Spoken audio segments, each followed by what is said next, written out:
Frank, can you hear me? I hear you. Can you hear me? I can hear you. Can you hear me now? I can hear you, Frank. Is it good? Is it staticky or is it good? No, sounds crystal clear. Perfect. Can you hear me? Yes. I You can hear sound you. clear perfect. too. Oh, good. Because the last week, the audio was horrible.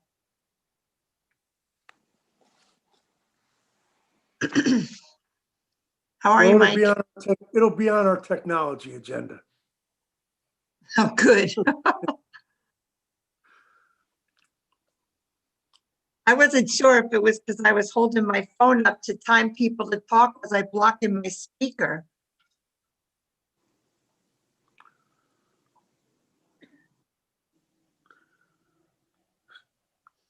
Yeah, I work with people that try to use headpieces and earphones and all that stuff. And Yeah.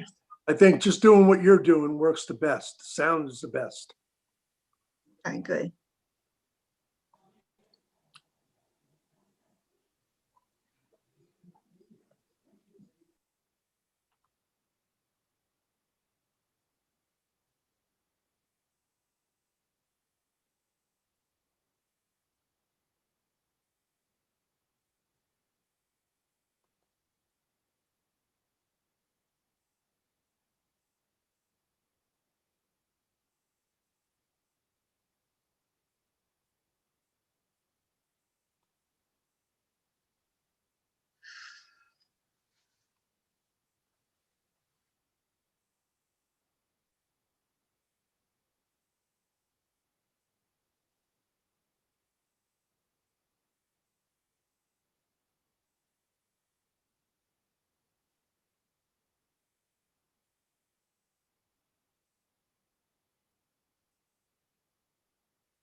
Who are we missing, guys? Anybody? I think Jackie and Barry, right? I'm here. I I'm saw here for Jackie. Barry. Hi, everybody. Hi. Barry. I don't see Barry. I see Lester, Deb, John, Leonora, Mike, Tom, Joan, obviously.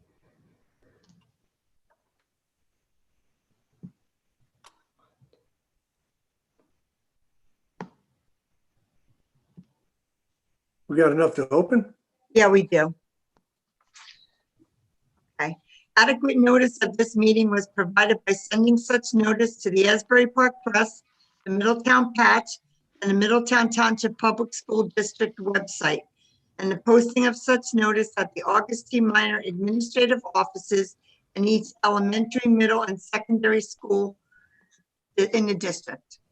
Roll call. Mrs. Caminiti, Here. Mr. Donlin, Here. Mr. Jimo, Here.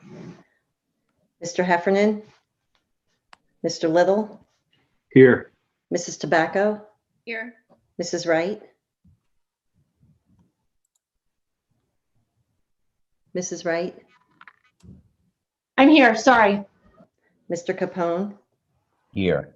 Mrs. Minuis. Here. I need a resolution to go into executive session for matters of student matters, negotiations, and personnel matters. So moved. Second. Second. All in favor? Aye. Opposed? Abstentions? Everybody remember to log off at this. Yep.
Everybody on?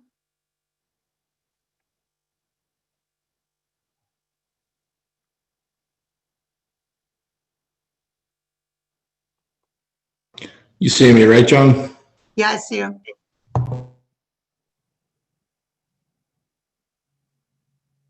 And see everybody. It looks like we're all on. Joan, I don't see Mike. Oh.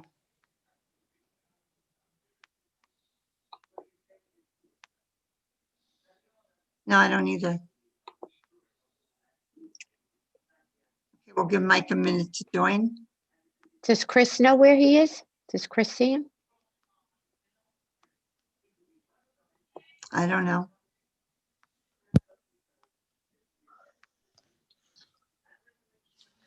I do not see Mr. Donlin, but I'll resend him an invite.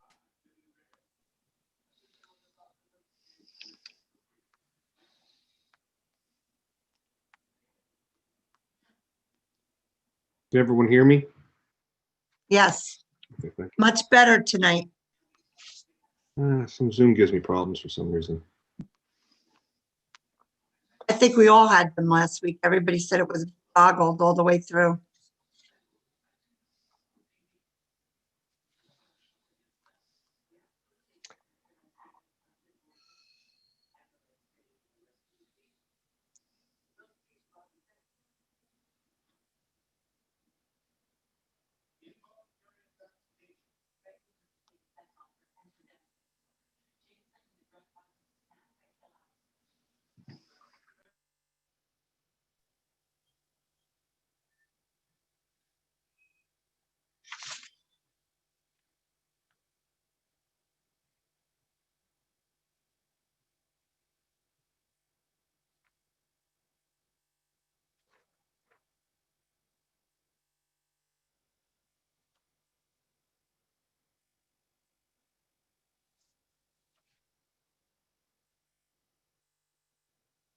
He's on, Joan. Okay. Yep. Righty. Good evening, everyone. Adequate notice of this meeting was provided by sending such notice to the Asbury Park Press, the Middletown Patch, and the Middletown Township Public School District website, and the posting of such notice at the August T. Minor administrative offices in each elementary, middle, and secondary school website in the district. Roll call. Mrs. Caminiti, Here. Mr. Donlin, Here. Mr. Gymo, Here. Mr. Heffernan, Here. Mr. Little, Here.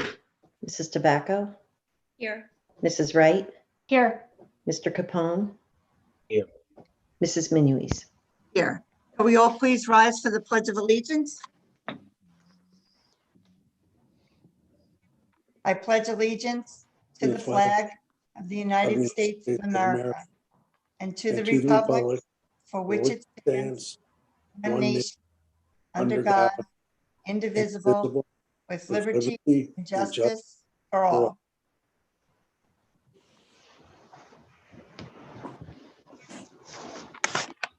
Alrighty. We're having a presentation tonight by Mr. Edward O'Malley from Gallagher Benefits. Yes, Mr. O'Malley is here to speak to the board about our health insurance status for the current year and looking forward to some strategies for our 21-22 coverage. So, Mr. O'Malley, the floor is yours. Good evening. Thank you so much for the opportunity to speak to you tonight and bring you an update on where you are on one of the largest budget items that the district has. Let me try and share my screen here very quickly.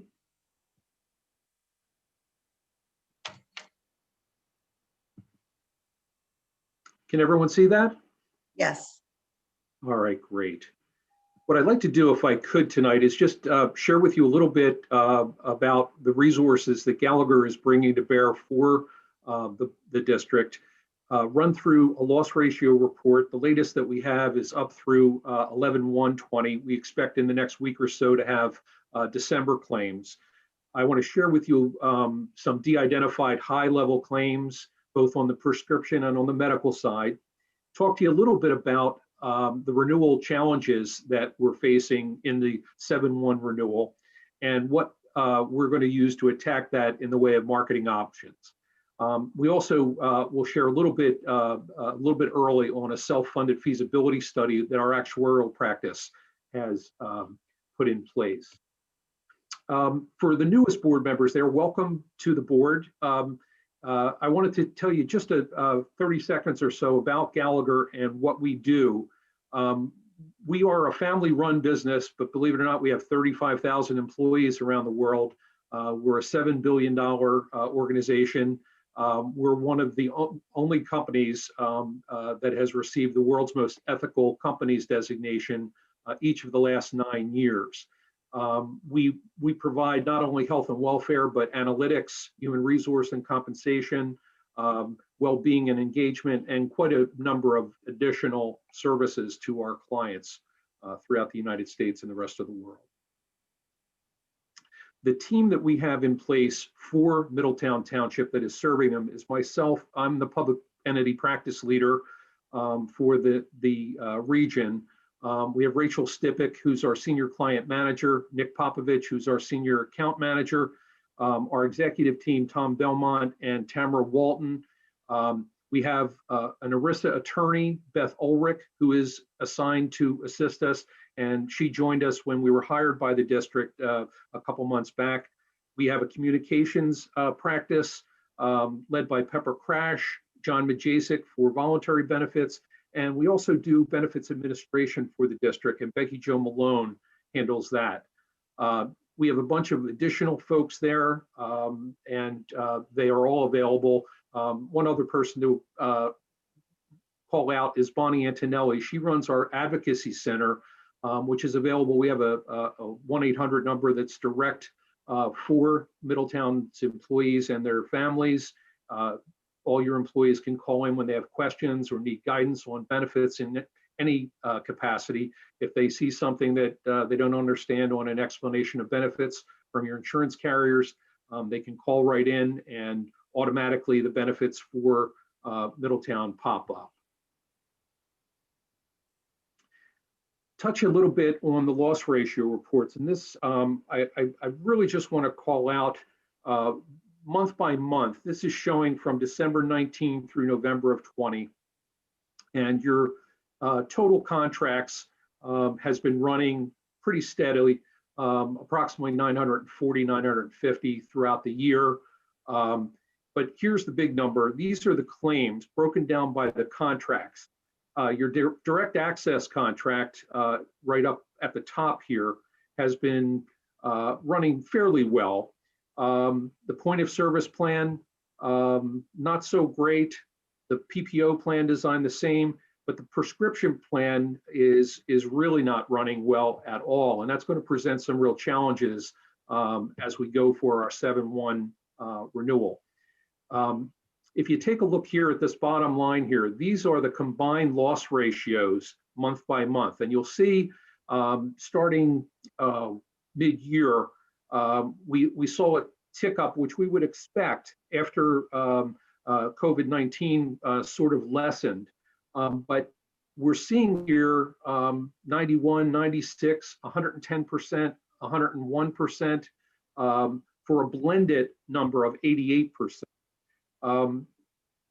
That would scare the underwriters at Horizon, who handles most of your program, and would likely cause an increase that would be very challenging for the district to absorb. Some of the reasons that that's occurring are some of the high-level claimants, and these are all de-identified, but we are seeing a tick up in large claims and nervous system, cancers, circulatory system. This is not updated. I expect, as I said, I'll have an additional one in about a week that will give us some more information on large claims. We do, in a fully insured arrangement, have the ability for them to throw out claims above $250,000, but they do add them back in when they're doing the calculation for the final necessary renewal numbers. These are your high-level prescriptions, and prescriptions is an area that you probably read about that if we're seeing a medical trend of 6 or 7%, we're seeing probably 50% higher in the prescription side of things. And some of the reasons for that is if you look at Xyrem, the second number here, there's 4 prescriptions for $65,000. Most of the newer drugs that are coming out are cancer drugs, and a lot of them are biologics. They are extremely expensive. And that's an area that's both a challenge and an opportunity as we go forward to the 7/1 renewal. A few of the things that we're looking at, as I said, the claims are running higher than expected. We would hope that you would have been on some of these later months below 75, 80%. We're not seeing that. So that's going to be a challenge. The fully insured marketplace, including Horizon, where you're buying your benefits today, when they apply trend, what they look at year over year and what they expect in the next fiscal year of an increase, they're going to be extremely conservative because no one really knows what's going to happen once we get past this higher incidence of COVID-19. Is that going to drive, a lot of folks that have postponed major surgeries and things of that nature? They're not exactly sure where that's going to land, so they're going to be very conservative when they come out with the renewal. In addition, Chapter 44 came into place effective January 1st of this year, the educator plan. This district had significant movement into that plan, and you're probably aware that Chapter 78, the old model of employee contributions, was in effect for 10 years. That was based on what the premiums were, and under this new Chapter 44, the contributions are based on a salary, and that has caused a diminution in dollars to the district to help pay for the benefit program. That lower contribution will definitely have a budget impact, and now we have a double whammy effective July 1st. There's going to be a second mandated plan called the Garden State Plan, which will only have providers in the state of New Jersey. We expect that will come in substantially cheaper than the educators plan. However, it is limited, and you do have a fair number of folks that use out of area physicians and facilities. So we're not sure how much penetration that's going to make, but we believe that more people will join the educator plan effective 7/1. And again, that will have an impact on your overall budget. A couple of the options that we'd like to attack, and we've already started this process, is we're looking at the fully insured marketplace, all the commercial carriers that can replicate your plan design and meet your collective bargaining agreements will be provided with claims data, census information, et cetera, and we will attempt to get quotations from each of those. We're also asking for both fully insured and self-funded plan designs, and also looking at all available third-party administrators, including Horizon. Brick Township, for example, Board of Education is self-funded with Horizon, and they're just one of the many players that are in that marketplace. And there are some advantages and some disadvantages also in the fully insured marketplace. There's also some joint purchasing arrangements, the health insurance funds in the state of New Jersey, which have been around about 25 years. They've been very effective in self-funding, but pooling with other districts. And there's a large one throughout the state that has just under 100 school districts participating in it. We have a number of our clients in there. I believe there's up to 6 right now. So that's a viable option that we'll be looking at as well. I mentioned that our actuarial practice did a self-insured feasibility study, just taking a snapshot. And again, we're going to have to redo this as we go through it. But I just wanted you to see this particular graph shows how many employers percentage-wise are self-funded by firm size. And this is not just in the public space. This is overall, but if you looked at 1,000 to 4,999, which you fall into, 85% of those groups are self-funded already. So there are some advantages there and more flexibility that we'll talk about. Here's a bit of a grid, and I do apologize for not getting this up to you. I tried a number of times to get these to the district office today, but had technology problems. But you can see in the middle bars there, the fully insured arrangement, and then the self-funded, self-insured arrangement.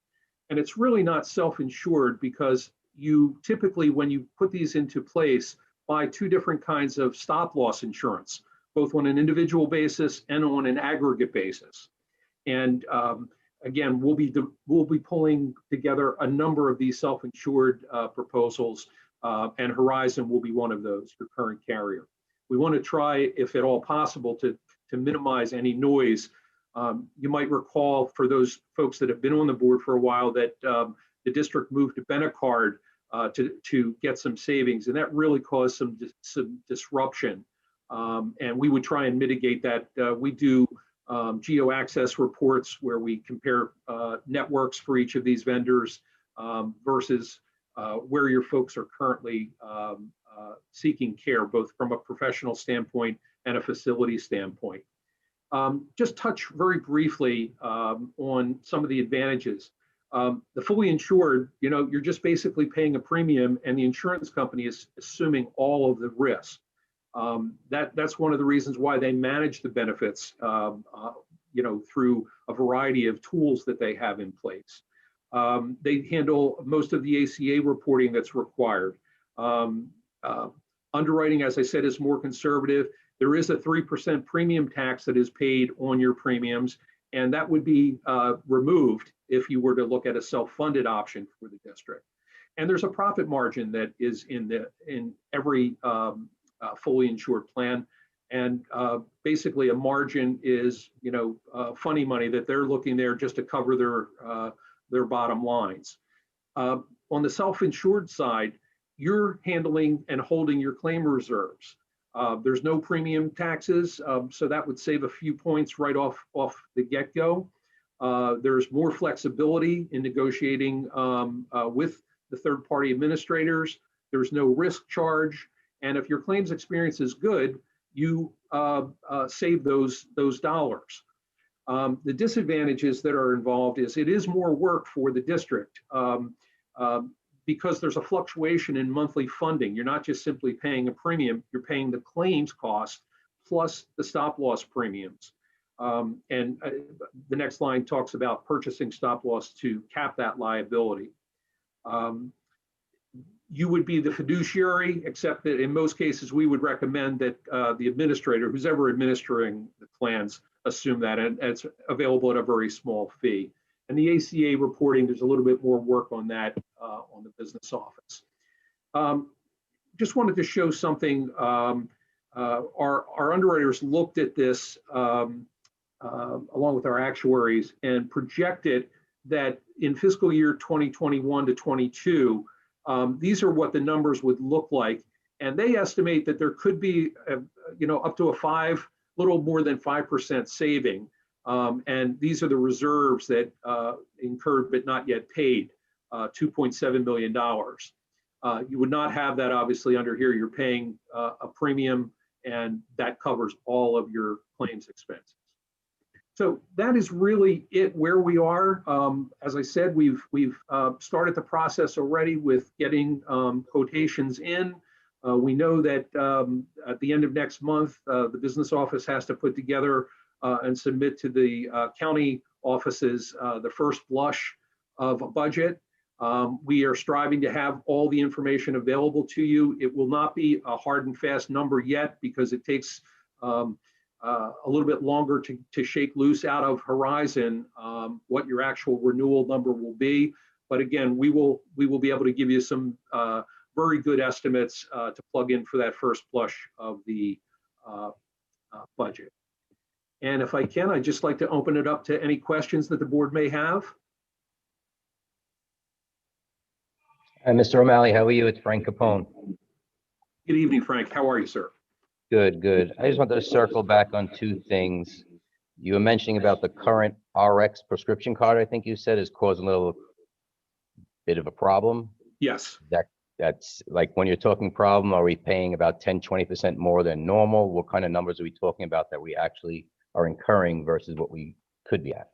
Well, the way that, I'm just going to move back and share with you that prescription number again. If you take a look here at this bottom line, Frank, it shows you, and we're just picking up mid-year because we moved it back to Horizon.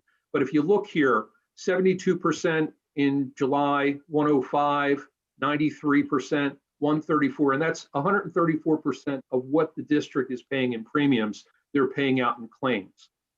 And one of the advantages that we have if we carve out the prescription is there is substantial dollars that are being given back to clients that are self-funded in the form of rebates. I have a district that I mentioned when I last spoke with the board that's about the same size, Lenape Regional District. And we put them into a self-funded arrangement, I guess about 5 years ago, and they're averaging about $1 million in refunds. And our actuaries took that into account. A large amount of whatever they save should be coming back in the form of rebates from the prescription. So that would bring that number down substantially below that 100%, Frank. Okay, great. And I mean, going off these numbers, it's somewhere in excess of almost $1 million, would you say, or? Yes, based on your current spend, we could potentially see, anywhere from, I would say, close to $1 million to a little bit more. Yeah. That's all from the RX alone. That is correct. All right. Now, your opinion when you put it sounds like you're actually for self-funding in a way. I might be leaning that way myself. That's what I like about this.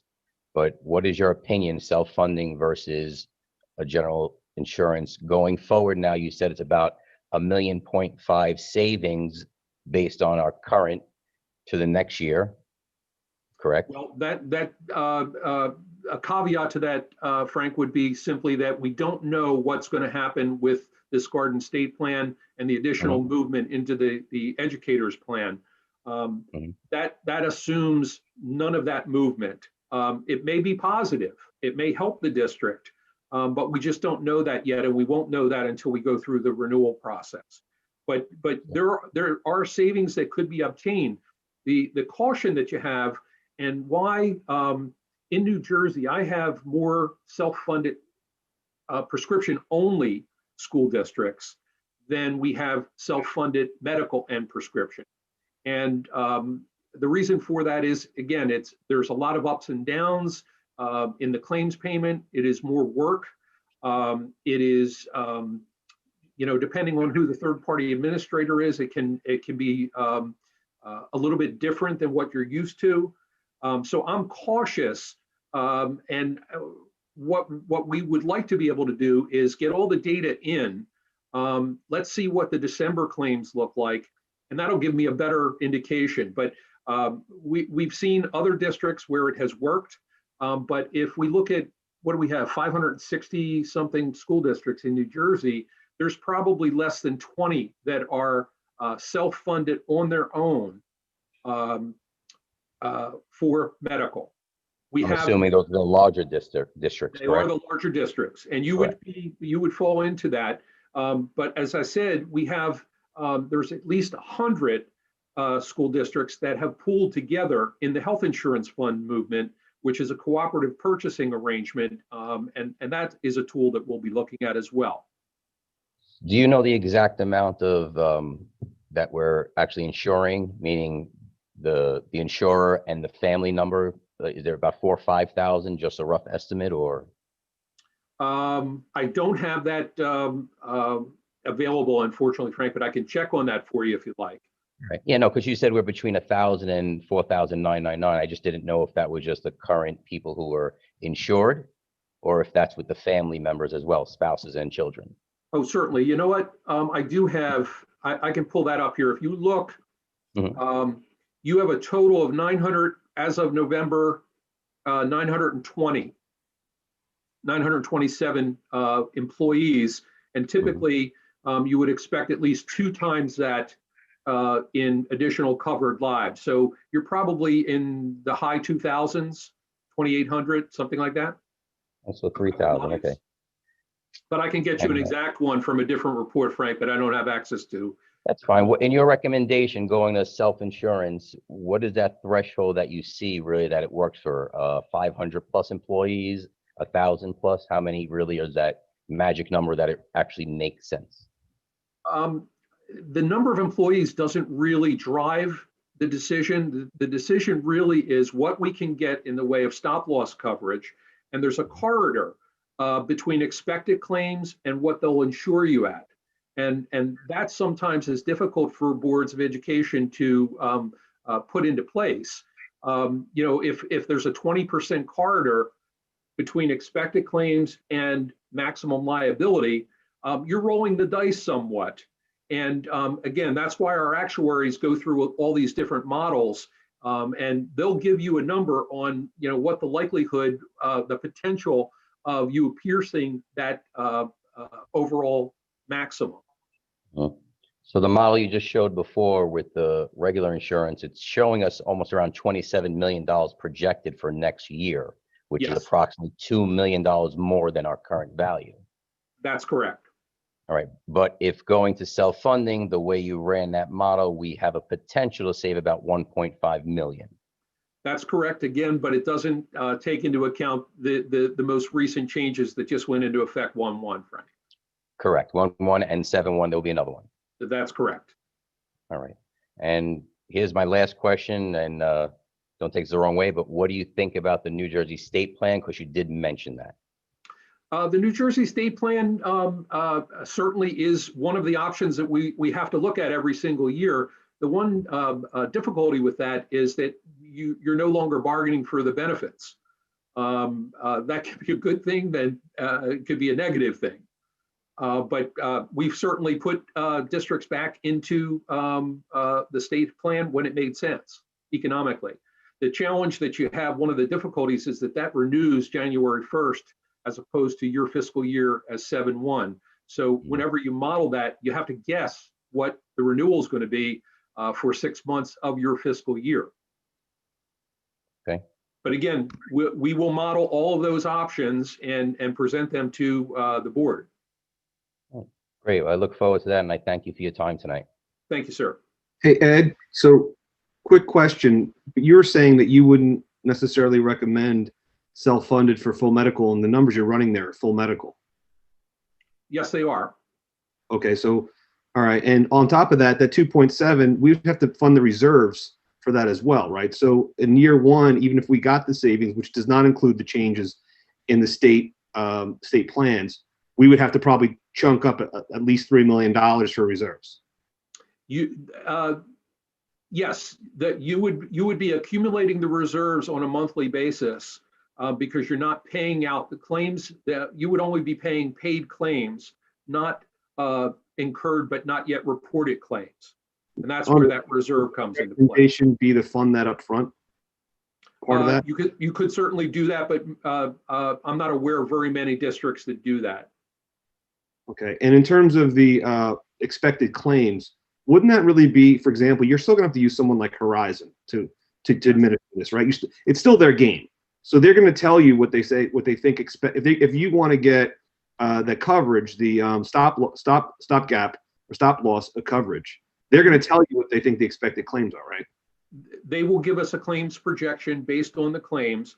However, what we typically like to do, John, is for example, with Horizon, I would typically use a Sun Life as the stop loss vendor, a different vendor than Horizon. That's not their main business, where it is for Sun Life, Highmark, some of the companies that specialize in stop loss.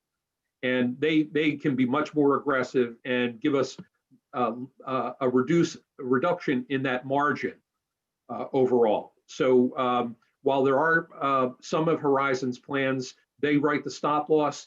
I typically, we have about 12 different carriers that we already have negotiated national discounts with. So we're going to look at those. We're going to also look at Horizon. Thanks. But Horizon also allows us to write it with, you know, a Highmark or Sun Life or a number of other carriers that are approved by them. Okay, like I said, I'm just going by, you know, prior conversations in prior years. And in terms of pooling, our understanding would be that, you know, these pooling funds, that in terms of the size of our district, you know, it might not be beneficial to us. The size that we bring, and I see the medical history is a little bit, the claims history is a little bit different here, but we might not benefit from that type of arrangement just because we might be someone who's in sort of a more of a driver's seat than a pooled group of you know, insurers, or I'm Mhm. sorry, of other, you know, school districts or other kind of municipalities. That is correct. It's a little bit more challenging for the larger groups. However, Lenape Regional just went into the South Jersey Health Insurance Fund effective last year. And one of the advantages of going in there is a cap on what your rate action is going to be for the first 2 years. So there's some attractive things there, and they also pay dividends like your joint insurance funds do on the property and casualty side. And the other thing we heard about that was also governance. In other words, we lose a certain level of control, and that's, it's not necessarily about like we have, you know, whatever, we have over 1,000 employees, and you know, you said 2 times in terms of whatever. Sometimes a lot of the governance is equal. In other words, everyone has an equal sort of view, and they have a board, and that we might lose some control. Has that been your experience, or is that something that's not a major issue? That has not been a major issue in the 20-something years that the funds have been available.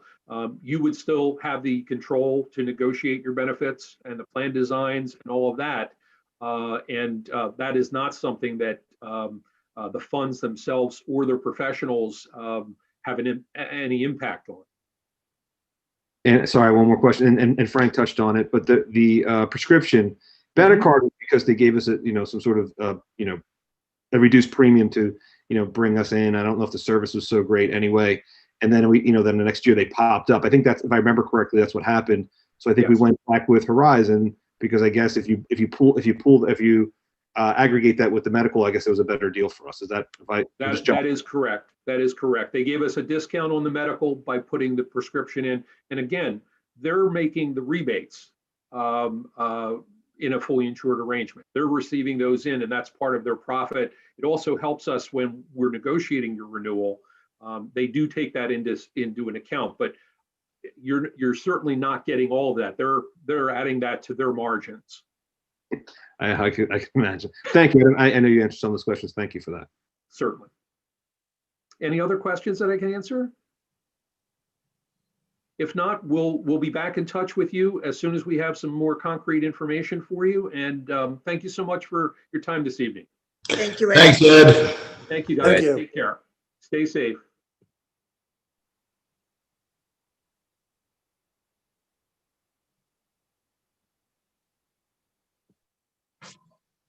Okay, next we have Mrs. Walker with the superintendent's update.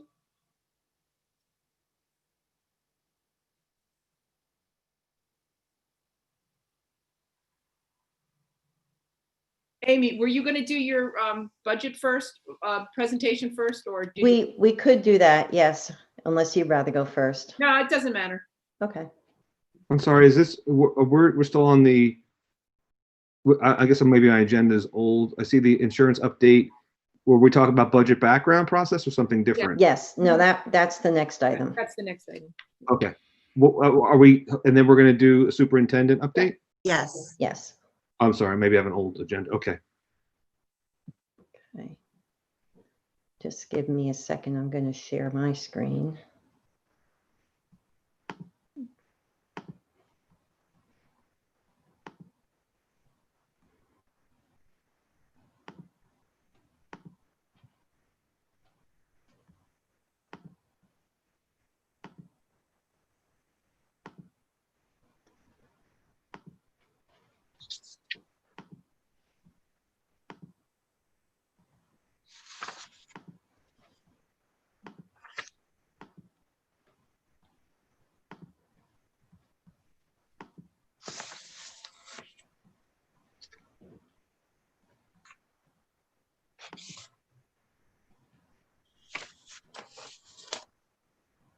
Sorry, I'm having trouble getting mine to come up.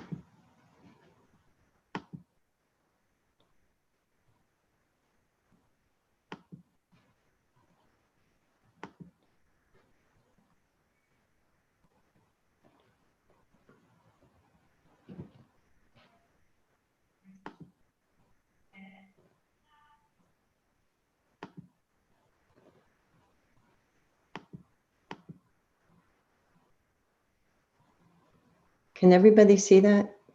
Yes. Okay. All right, good. All right, so tonight our purpose is to give everybody some background on the environment that we're going into to do our next year's budget and the process that we will follow. So we're going to touch on some of the background of our current budget and also talk about some of the challenges and key points of next year's budget that we've already identified and our timeline to do that. So the first thing that we always like to remind everybody, and some of you who have seen our budget presentations before will recognize this, but we like to start out with the New Jersey Department of Education budget statement of priorities. And this is just to highlight the fact that when we create our budget and put it together every year, the board will approve the tentative budget, but then we have to submit it to the New Jersey Department of Education through a review with the county superintendent. And what the county superintendent does is take a look at our budget, and they will evaluate these various areas that are specifically listed. We actually have to write narratives on how our budget addresses these areas and includes resources dedicated to maintaining these areas. So these are all the areas listed here. So we just need to keep in mind that we do have to hit on all these things within the budget and do it to a level that's satisfactory to gain the county superintendent's approval. So the next slide is just to sort of outline the questions and challenges that we've put together that we're facing, not only just our normal budget challenges, but things that have presented themselves as a result of the current pandemic. You know, some of the things that we're going to have to deal with are, you know, what the pandemic will have, what impact that will have on our funding. Will there be additional cuts in state aid? Will there be, or conversely, will there be related relief funds available? You know, these are things we don't know yet. We have to try to project how many students will the district have in the next year. We currently are monitoring enrollments for next year, but things have been very sporadic and up and down. And we'll talk about enrollment a little bit later in these slides, that it's something that has been fluctuating greatly. For the first time, we'll also have to talk about whether we're going to need to offer both virtual and in-person instruction for next year. We are currently doing that. How long are we going to have to do that? And what will that look like? And how long will that last? We also need to ask ourselves or stay on the lookout for any additional federal and state COVID-19 related laws or regulations that might represent additional costs to the district. There have been some things that have come down in the form of the CARES Act and some personnel issues. While, you know, they've been beneficial to our employees, you know, there has been some cost to the district. We also, you know, monitor each year how many staff members will retire. And again, we do this every year, but for this year, we are seeing an acceleration in retirements, and we don't know how that will play out through the end of the year. We also have to look at whether there will be additional supports that are needed for students whose learning gap has widened. You know, we've been talking about that for several months, and we need to build the resources for that into our budget for next year to address that issue. We just had a presentation about our medical insurance costs. We don't right now know what the continuing impact of the pandemic will be on our health insurance costs, and also the impact of the new state mandated and New Jersey Educators Health Plan and the upcoming Garden State Health Plan. And we'll talk a little bit more about the impact that we do know about in a few more slides. And then, lastly, what kind of enhanced cleaning procedures and PPE purchases will we have to implement on a continuing or permanent basis? We were just having discussions today about, what do we think we have to purchase for next year? What are we using through the end of this year? And, what's that going to look like for next year's budget?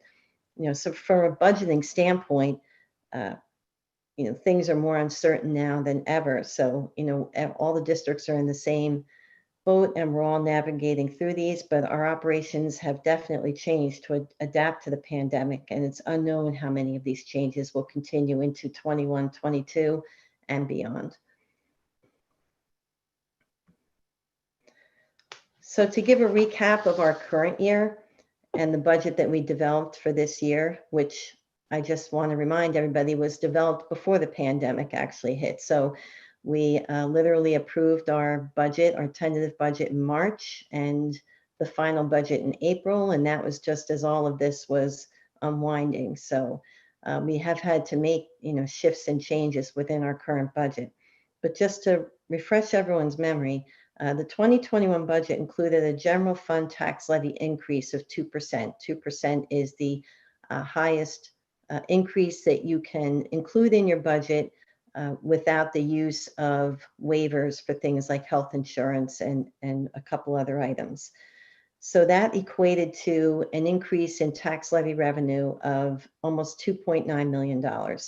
We also utilized in the current year budget $1,059,281 in banked tax levy cap that we had from previous budgets where it was actually 1 year had generated it, where we had included a tax levy increase that was less than 2%. So the law provides that you can preserve the unused tax levy for use in a future budget up to 3 years. So we did end up including that in last year's budget. For last year, state aid was reduced from the previous year, $880,000.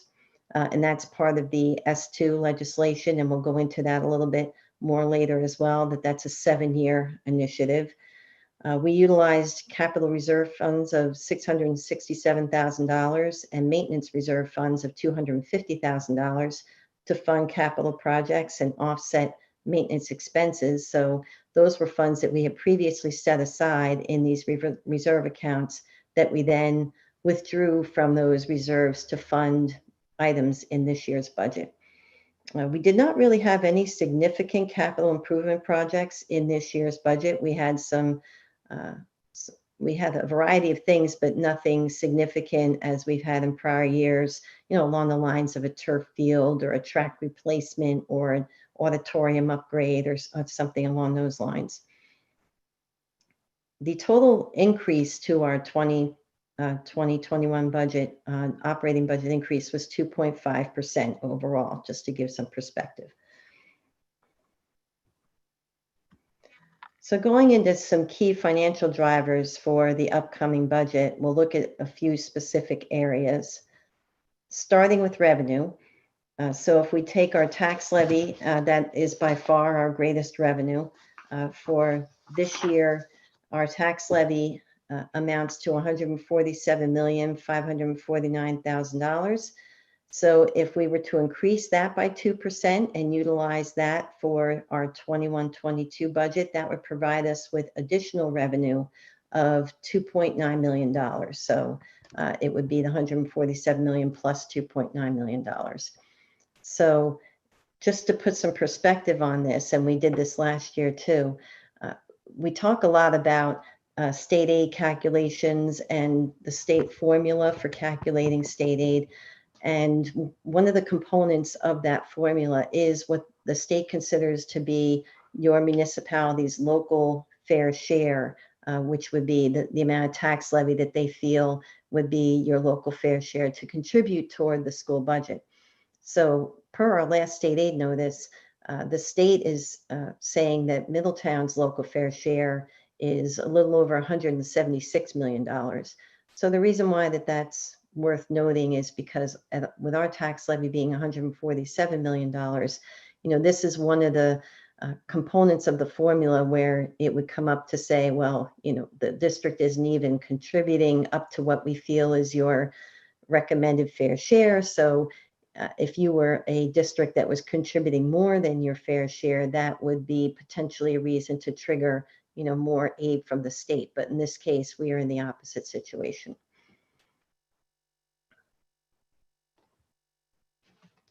So to talk a little bit about state aid, based on the projected 7-year impact of S2, we're estimating a further reduction in state aid for next year of a little over $1 million, $1,090,000. And we'll talk a little bit about this, and we'll talk more about this in a little bit more detail in a few minutes. But we don't know the impact of our decrease in enrollment that was reflected on our October 2020 application for state school aid, because not only do we have the impact of S2, but as your enrollment increases or decreases, that will also play into your state aid calculation.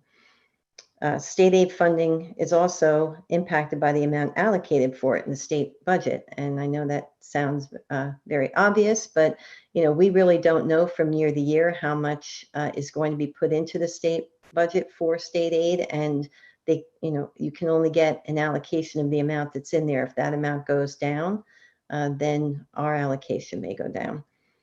And then finally, just to remind everybody that we don't get to know what our state aid allocation will be until 48 hours after the governor's budget address, which is always at the end of February. And I say for later because later because sometimes he does that. The governor will ask for an extension on that time. For example, we've received it as late as March 7th or even the middle of March. So we count on getting it at the end of February, but it's not guaranteed.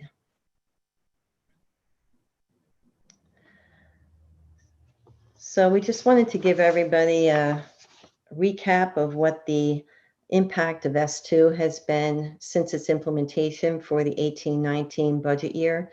If you remember, during that initial year, our state aid was actually changed in July of 2018 after we had done our budget for the 18-19 year. Initially, when we received our state aid for that year, we received an increase of almost $1.2 million. But then when they revised the state aid in July, not only did we lose that increase, but they also took additional adjustment under the S2 guidelines of $314,000. So that was our initial decrease for S2. The following year, 1920, we lost a little over $500,000. For this current budget year, the reduction was $880,000. The rest of the chart is highlighted because those are all estimated numbers based upon the S2 reduction percentages. Again, we've estimated $1,090,000 increase for next year, but that does not give any impact for enrollment or any other changes in the formula calculation that the state may apply. So running this down all the way to the end of the expiration of S2, that brings us to, including the initial reduction of the 1.2 million the first year, a total reduction in state aid over the 7 years of almost $5.6 million. But here's where we're laying out enrollment, and it is important to look at this. So we've just built upon the chart that we've been showing the last couple of years on our enrollments, but now adding this most current year. We have 10 years on this chart, and you can see that the resident enrollment has dropped since 2011 by a little over 1,000 students, or 10%. We had quite a significant drop between our 2019 ASSA, the October snapshot, and just the one we just did this past October. We're down 323.5 students. And don't ask me how we get 0.5 students, but it's all because of the way they calculate resident enrollment. And we do get partial credit for some of our shared time students. So this, we don't know exactly what the impact on the state aid is going to be for this, but I would venture to say it's not going to be a positive impact. We don't really have a year to compare it to, the last year that we lost over 300 students was back in 2013. That was before the implementation of S2. And we were actually receiving increases in state aid at that time. So it's really hard to say, how much we might be affected by this.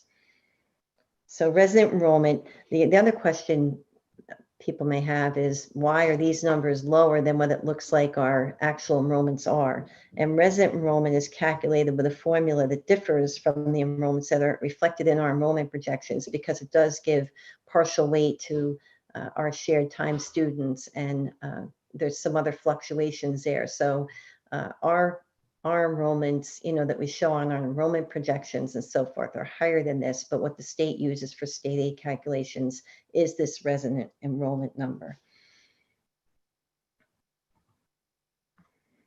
Excess surplus. So the concept of excess surplus is that if you finish your fiscal year with funds that are above 2%, our fund balance allowance of 2% of our operating budget, then any remaining funds, if they have not been deposited into reserve accounts such as capital or maintenance, are designated as excess surplus. And those funds that are designated that way are to be used in a future budget as a revenue. So because of the savings that we realized during the 1920 year, due to our transition to remote instruction in March, we did generate savings of about $955,000 in excess surplus that we can now use as a revenue in the 21-22 budget, because that doesn't get finalized until you close out your fiscal year. So this number would have resulted from the year ended June 30th, 2020. The budget for the current year was already done at that point. That's why the revenue sort of skips over a year and then you use it in the following year. So again, this is not a recurring revenue. We don't normally include excess surplus in our budget since, for the past few years. So the good thing is it will help to offset the reduction in state aid, but it's not something, that we will see every year. So this slide presents our capital and our maintenance reserves and a recap, of the activity for the year. At the end of our fiscal year ended June 30th, 2020, we had capital reserves of $2,354,000 and maintenance reserve of $1,060,000. We were able to make deposits to those accounts during the fiscal year ended June 30th, 2020, as we outlined at our June meeting of last year. So we added $1 million to the capital reserve and $500,000 to the maintenance reserve. So from that balance, we need to deduct the amounts that were used for our current year budget. So from capital, we used $667,000, maintenance $250,000. Those amounts were used to fund things in those budget areas. So that leaves the remaining balances of $1,686,000 for capital and $810,000 for maintenance. Now those funds are available to use to fund items in our 21-22 budget if we choose to. We don't have to, but we can. There's only certain things that qualify to be funded out of capital reserve. It's basically capital projects, things that would be considered sort of construction type projects. You can't buy capital equipment out of it. You can't buy vehicles. You can't buy cleaning equipment, but you can fund capital projects. Maintenance reserve can be used to fund your required maintenance for school facilities. So that's a little more flexible, but it does have to be in the area of maintenance. Down at the bottom, what we do is just to give everyone some perspective on our reserves. Allowed under the law, the law provides what your maximum is you can have in your reserve accounts. For our capital reserve, it can be equal to the sum or the total of our 5-year long-range facilities plan. So if we were to have in reserve the monies that were indicated there, it would be over $104 million. And for our maintenance reserve, it's based on our M1 that we submit, and it's 4% of the value of our buildings and so forth. So that's about $7.7 million. So we are well within the limits required by law. So salaries is obviously the largest component of our budget. In our current budget, salaries represent approximately $103 million out of our nearly $168 million budget, or about 61%. At this point, the board has continuing contracts with all of its bargaining units for the upcoming year, with the extension or the amendment of the MTEA agreement that was completed. That took that out another year. So we have contracts that expire as listed here. We have 3 contracts now expiring at the end of next budget year, June 30th, 2022, and one that goes on to June 30th, 2023. So the good news is we know what the negotiated terms of those contracts are, and it does make it easier to budget for that. We've had years where if the contract negotiations are prolonged, we've had up to 2 years that were unsettled that we were budgeting for, and that becomes difficult. So related to salaries, we have staffing considerations based on our student enrollment in programs. We do have to, staffing is a big part of the budget. As we mentioned before, we're monitoring student enrollment. We're looking at pre-registrations, although at this point, they're probably not as reliable as they normally are because families are in flux and we're not really, some of them aren't really sure what they're going to be doing for next year. And using our current district practice for class size maximums, and we take a look to see if there's additional need for general education and special education teachers from pre-K to 12. Also for this year, we've talked about, we may need to restructure our staffing model to incorporate virtual instruction options, if that continues into next year. So that's something else we're going to have to look at.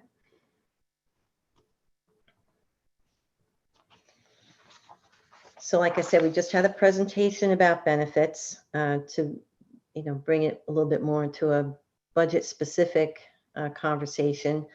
Currently our budgeted health insurance costs, net of employee contributions of that were budgeted at about 5.9 million, are 19.8 million. As Mr. O'Malley spoke about, actual renewal rates will not be known until the marketing of our coverage or evaluation of funding options is completed in the spring. What we'll have to do is start with putting an estimated increase in for health benefits, and we'll have to keep revising that as we get better information. We did talk about, and Mr. O'Malley referenced the implementation of the state mandated New Jersey Educators Health Plan. But, I just wanted to share that, calculating the estimated impact just for this year.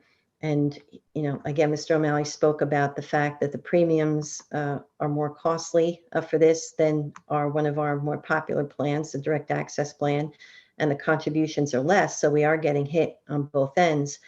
But we've projected that it's, going to be representative of about $900,000 more in cost for this plan just for the remainder of this budget year.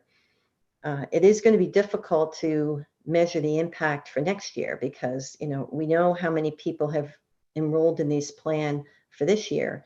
We had more than 350 employees migrate into this plan at January 1st. We just don't know how many more are going to migrate into this plan for July 1st. We have a feeling that a lot of employees are taking a wait and see approach to this and giving it 6 months. And if other employees, give them a favorable feedback on that plan, we may have more people migrate to it. We may have some people who aren't happy with it and want to go back to the old plan. So that's going to be difficult to gauge. We normally run our open enrollment for the July 1st enrollment date, in May, which unfortunately, that's after the, after our budget is finished. So, the budget approach to this is we're going to have to build in some allowance for this, but we're not going to know exactly what it's going to look like. So just to hit on some areas or some key items that are being discussed in the area of curriculum and instruction and related to that instructional technology. We do have several new curricular adoptions that are anticipated for next year. This is not a complete list. We have a catch-all at the bottom for some various high school level language courses, and then there's a few other ones, but we tried to list the major ones here. As usual, there's also new course proposals and curriculum writing. In the area of technology, the major items that we're looking at budgetarily would be the replacement of interactive flat panels in classrooms. We've been putting smart boards, or now we call them interactive flat panels because they're not all smart boards anymore. There's different variations of it, but we've been working on equipping the majority of our classrooms with these devices throughout the last several years. However, now the ones that we first put in are starting to fail. So, those are now in need of replacement. And each year we have to budget a certain amount for Chromebook replacements to maintain our one-to-one initiative, which now essentially has evolved from a 3 to 12 to a K to 12 with the virtual learning that we've had to implement for this year. We're also looking at a number of classroom PC replacements that the teachers are using in the classrooms, and we're looking at different options for that. Some of the needs that we've identified in facilities for consideration for next year's budget, these are some of the larger items. HVAC duct cleaning, it doesn't sound too exciting, but it's necessary and it's also costly. Also HVAC maintenance, and that would be maintaining and continuing to do part replacements on the elementary Airedale units, and also, with the middle school and high school units. There are several schools that are in need of fire and intrusion alarm system improvements. I know at the middle school level, we're looking at Thompson and Thorne, and there's about 6 elementary schools that need significant parts from those systems replaced. We've been discussing the high school bubbles, and the fact that they are in need of refurbishing. And, the 2 main components of those would be the skins, they call them, which is the actual structure, or and the floors. So we've been looking into getting estimates on what that work would entail cost-wise, and also talking about whether what the decision's going to be on these bubbles. As Walter Cahill keeps reminding me, because he's been here a lot longer than I have, that were supposed to be temporary structures, and now they've been with us for quite a while, and they've become an integral part of the high school operation. So we're at the point where we're going to need to make a decision on whether we refurbish them or come up with some other alternative. We're also looking at doing a flooring replacement and asbestos removal on the 2nd floor at Nut Swamp. We try to at least tackle some of this each year. We still do have quite a bit of asbestos flooring throughout the district. It becomes an issue if the flooring starts to deteriorate, and those are the areas that we prioritize for replacement and asbestos removal. If it's in one piece, it's not something to worry about, but if it starts to deteriorate, then we do need to move to do replacement on it. So we did have this chart in last year's budget presentation, but for some of you who may not have seen it before, we found it was just worth bringing back up around. We just want to remind everybody of the ages of our school buildings. These are all of our elementary schools, and being built in 1968, New Monmouth is our newest one. And then we go all the way back down to 1928, where we have River Plaza and Port Monmouth were both built in the same year. Although we're not operating Port Monmouth as a school, we still do retain that building, and we are still responsible for it. Leonardo, 1931, Ocean Avenue, Fairviews, and you can see the rest, but it just emphasizes the fact that as these buildings are aging, that they do need continual maintenance. At the secondary level, we have our middle schools, and with the oldest one being the old part of Bay Shore. There have been additions put on. And we have Thompson and Thorne being built in 1960, and the newest building here, actually the newest building in the whole district, is High School North, being built in 1974. There have been renovations and additions to the buildings since the original construction date, but I believe the last comprehensive referendum, to improve the buildings was, I think it was in the year 2000, and it did not include the elementary schools. It really focused on the middle and high schools.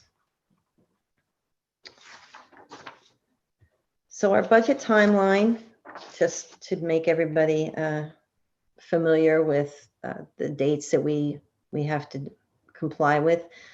We started off our process by having our central administrative team meet with the school and department level administrators back in December to review the budgets that they had built and the needs that had been submitted.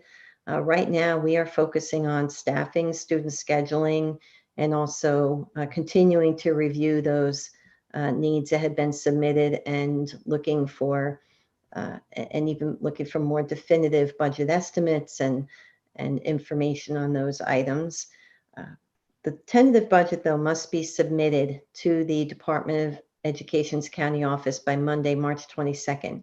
So looking at our board meeting calendar, our March 17th workshop meeting will likely be turned into also a special voting meeting where the tentative budget could be approved by the board and submitted before the March 22nd due date. Then after that time, the county office reviews the budget. The board can still make changes to the budget between the tentative budget and the final budget. But if we make any changes, we just have to report them to the county superintendent so they can incorporate that into their review.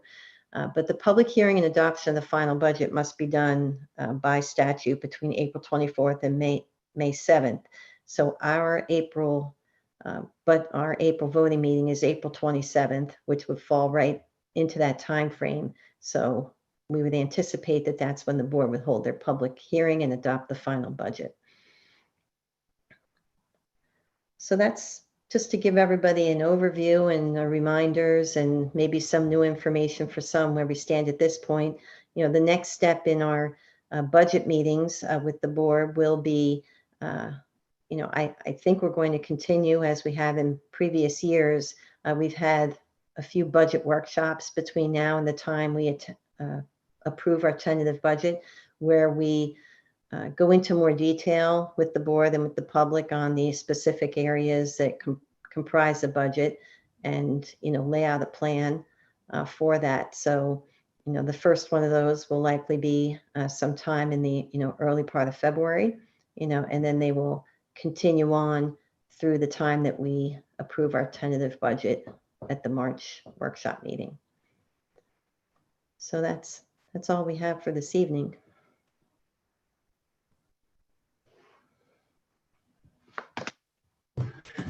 Thank you, Amy. You're welcome. Yes, thank you.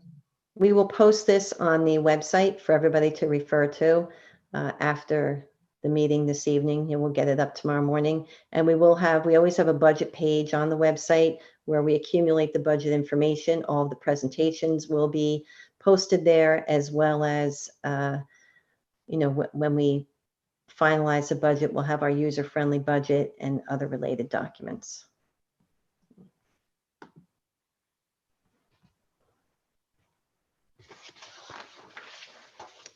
That's all we have, Mrs. Menuis. Thank you, Mrs. Walker. Okay, today I was going to give the update on where we are with our restart and recovery plan. And I just wanted to go back to the beginning, just really briefly to give the community, it's been a while since, we created this plan in the summer, and there was over 100 community members that put it together. And the plan really has been successful, and it's led us to this point where we've actually been able to keep schools open for the most part. The committee obviously didn't have a crystal ball. They didn't know what was coming down the pike at us in terms of health data with the virus. So what they did is they put some flexibility in the plan to let us adjust it according to the health data. To date, we've been able to move through 5 of our 6 phases. Last week, we just completed phase 5. And now the last phase, phase 6, is what we're looking to implement. However, the COVID activity is really high right now. And the good news is that we are hearing predictions that there is going to be a peak, and we may be at that peak, and we may be seeing that health data start to improve over the next few months. And we're really, really hoping for that. So we discussed this with our health experts, medical doctors, health department, and we talked about the plan where we have gotten so far, and our goals, which really our goal is to keep students and staff safe, move through our plan, and get students in our buildings as much as possible, and keeping the impact of closing schools to a minimum. Right. So some of these are competing agendas or priorities, but we've been able to get this far without having to close our buildings. And we really want to move forward with our phase 6 of the plan. So tonight I'm just going to talk a little bit about a plan that we have moving forward to get through phase 6. There's a couple little different parts to it. This is just a discussion right now with you. This will be put on the website for everybody to review in more depth by tomorrow afternoon. So the first part of the plan, the first step, is to change the high school and the middle school schedule. And I'm just going to read a little bit of this because I don't want to miss anything. So, all right, students will still stay in their cohorts, and students will still stay with the early dismissal schedule they have now. There's not going to be any lengthening of the in-person day. However, the actual instructional time will be increased. All right. This will require students to, go to school, go through some of their classes, go home, eat lunch, then they'll log back on, not for office hours, but for an actual class or 2. It depends. At the high school, they'll log on for 1 extra class, and at the middle school, they'll log on for 2 extra classes. Those classes will change daily so that, if someone's last period class is English, they will not always have English as their virtual subject. It's called a rotating drop schedule that we're going to follow. And Mr. Rennell is just going to show it really quickly. He's going to show you a graphic so that you get a better understanding of what we're talking about. Good evening, everyone. Mr. Rotolo, if you could just pull that graphic up for us.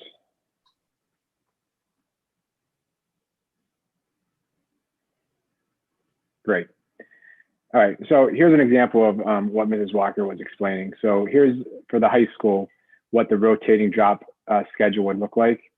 So what we're going to do is we're going to increase the instructional time now to 80 minutes like it was pre-COVID. And I just listed, this is a full week, this is 5 days, but because it's a 4-day schedule, obviously it's day 1, day 2, day 3, day 4, and then it goes back to day 1. So I didn't include Monday, Tuesday, Wednesday, I made them days. But if you look at day 1, you can see that the students will attend in-person instruction for block 1, block 2, and block 3 for 80 minutes apiece. Then we'll have 67 minutes for the students to leave the school, go home, get a bite to eat for lunch, then log back in for their 4th instructional block of the day for 80 minutes. And that one will be virtual. And as Mrs. Walker was explaining, that the virtual block rotates each day. So in the first day of the cycle, block 4 would be virtual. And then the second day of the schedule, block 4 comes to the top. So students will have block 4, and then block 1, block 2, and then block 3 will be virtual. And that process just follows through. So they'll, in the 4 days, they'll have 1 opportunity to attend each of their classes virtually. And then the 3 remaining classes will be in person. So this allows everyone to have an equal amount of time of in-person instruction compared to the amount of time that they would have in virtual instruction. Mrs. Walker, you want me to go on to the middle school as well? So they can see what the two classes are at the middle school. Just scroll down. Yeah. Yeah. So a similar model at the middle school. Again, another rotating block schedule. The middle school has 6 instructional block periods, unlike the high school where we only had 4. So this is a 3-day cycle.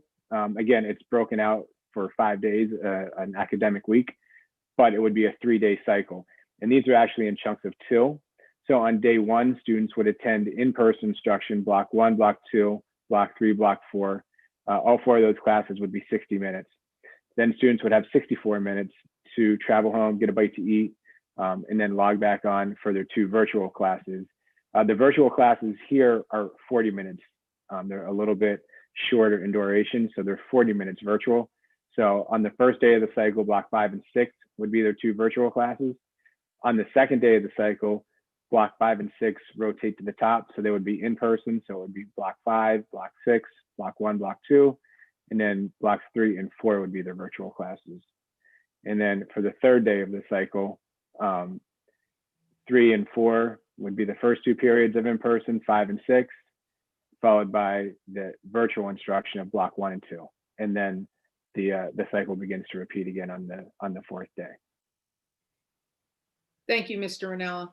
Quick question first, if I can. Sure. How do cohorts fit on top of this? There's no change in that.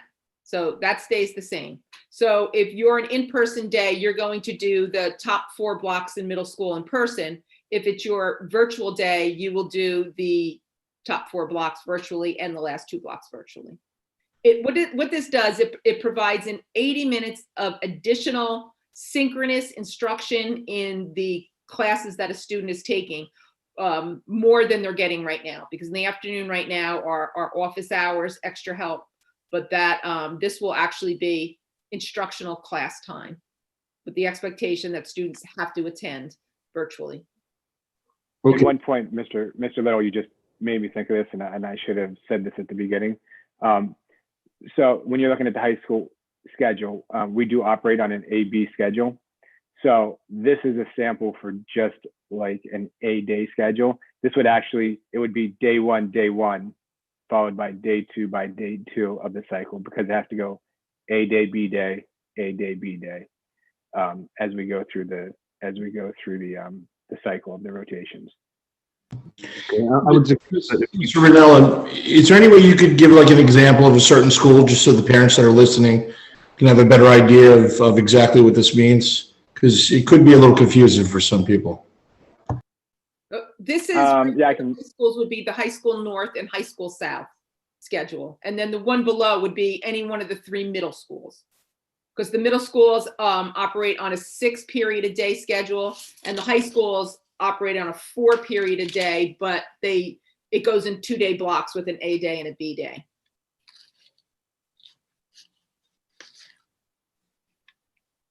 This is only for high school and middle school at this point. Mary Ellen, for the high school, you're saying, can we go back to the high school schedule?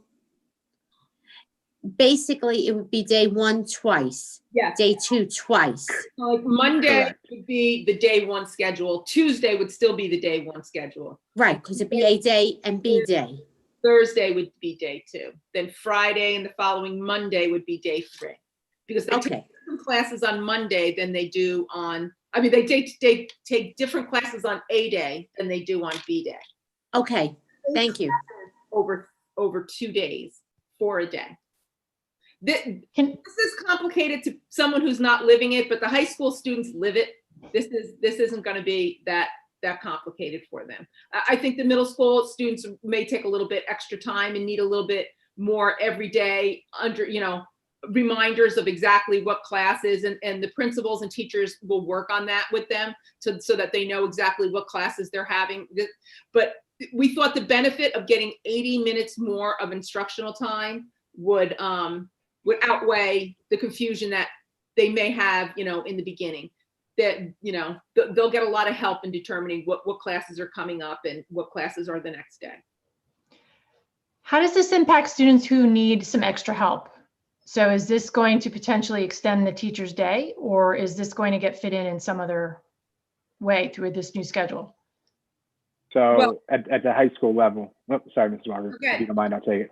At the high school level, we have that advisory time built in where it's unit lunch advisory time. That time would still be available in the middle of the day here during that hour, where the students are transitioning from, in-person instruction to virtual instruction. Teachers would still be available for their duty period, their extra help office hours time. So as students, especially if students are attending virtually that day, they would have that time that, the complement of that full time, because they would be home. Students that are riding the bus home or need to, have a short commute home would not have as much time, but they would still have that time in the middle of the day every day to meet with teachers and have extra help. Now, this sounds confusing, and I'm going to give you a lot of information tonight, and it's going to be a lot to digest. That's why it's going to be all on the website. We're going to explain it on the website. Next week, we can explain it again. You can ask questions, and maybe we'll put up, based on questions, we might do a Q&A, once we know what your questions are. But right now, for those that are looking at this and just saying, what are they talking about? Right now, students go to school, like at the high school, from 8:05 to 12:11, and they take, they go to school from 7:25 to 11:35, and they take 4 classes in that time. And then they don't have any more classes in the afternoon. It's office hours. So if they need extra help, that's where they'll go. But, we're finding that it wasn't that well attended. So we don't want to waste time. We want as much instructional time as, we can provide for the students. So we thought a much more effective use of that time would be to create a class in the afternoon. But we didn't want that class to always be virtual. If somebody's last class was, whatever it was, something that really interested them or a core subject, we didn't want that always to be the virtual. So that's why we created the rotation of it. But instead of taking 4, 60-minute classes before, 60-minute classes just during that 7:25 to 11:35 time, now they're taking 3 classes in that time. So they're getting a lot more instructional time in those classes. And then we added the extra class at the end so that they have 80 minutes of instructional time in all 4 classes instead of 60 minutes instructional time. And it's the same, theory that applies to the middle school. If you're not used to looking at a high school schedule or a middle school schedule, it looks a little confusing. But the students will get it. We're adding extra instructional time, synchronous with a teacher.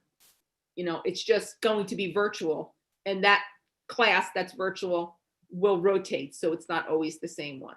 So, but we will put this up on the website, give you more time to read about it, look at it, and digest it. All right. All right, okay, took it off. Okay.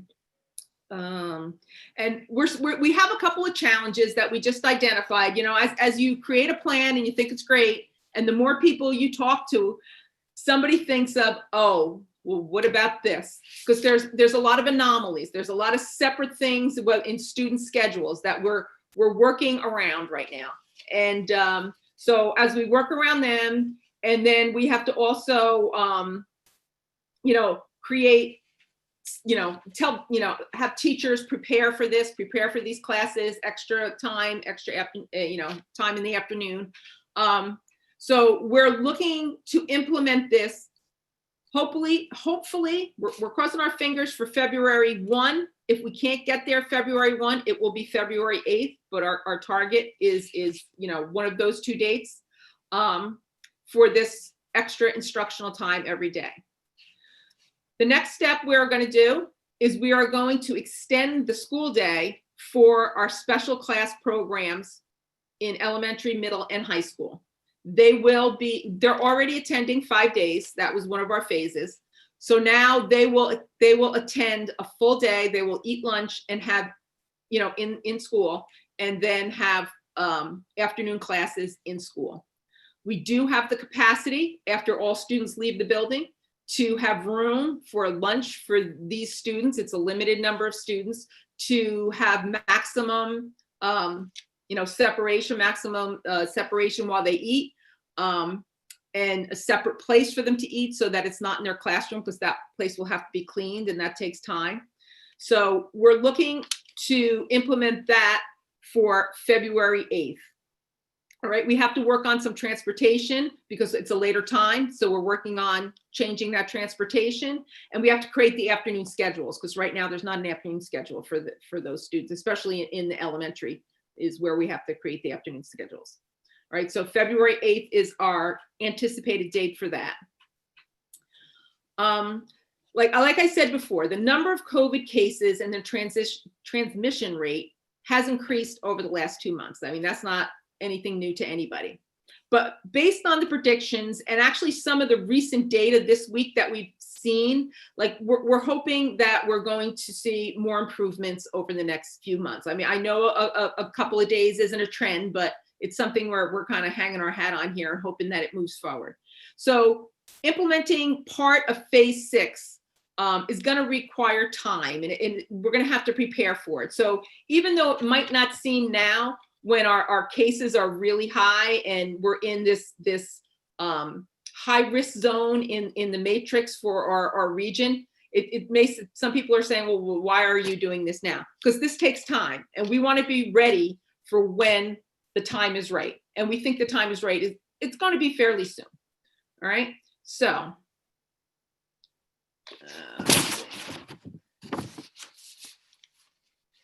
But like the other phases, everything is an anticipated date. It's what we're working to, especially when we're looking a little bit out in the future. So we're going to continue to look at the health data. But we think that February 16th will be our implementation dates for these next phases. One of the things we're going to do is we are going to look at collapsing the cohorts at the high school. Now, the high school attendance for in-person instruction has been extremely low. If you walk through a high school building on any given day, you're going to see 2 or 3 or maybe 4 students sit in a class. By and large, the students are participating virtually pretty much since December. It's beginning of December. So we are going to investigate collapsing those cohorts, creating if all the students that are participating right now in person were to participate 5 days, the 2, if we were to combine those 2, we would have less than probably 40% of the entire population in the building at one time. So that's what we're looking to do, collapse them, but we're going to have to look at how many students are in the building. We don't want any more than 45 to 50% of the in-person, students in person in the building. So what we're going to do is we are going to send a selection form to parents. It'll be explaining the plan for high school. It will ask them if they want to, what their selection is. And they have 3 options. They can select for their student to be in person 5 days. They can select for their student to remain in the cohort schedule, where they go 2 days 1 week and 3 days another, or they can select to remain fully virtual or go fully virtual. You don't even have to remain. That's one of the choices. In this model, they could go. Based on the responses we receive, we will determine whether we have the capacity to move to the next level. If 40 to 50% of the students say they'll be in person on any single day, then we'll be able to move. If more than that opt to be in, then we're not going to be able to collapse the cohorts. We don't want more in a classroom than we anticipate. We don't want more in a classroom than we have at the middle schools. At this point, we still need to keep at the high school and the middle school, the cohorts, that level, pretty much half the students, in one, half in another, because there's fewer students attending. We think we can put them together and still have half the number of population in the building. And Mrs. Walker, that is consistent with the guidance that we have received from the medical professionals and the physicians that we've consulted with the last couple of days. Yeah, they don't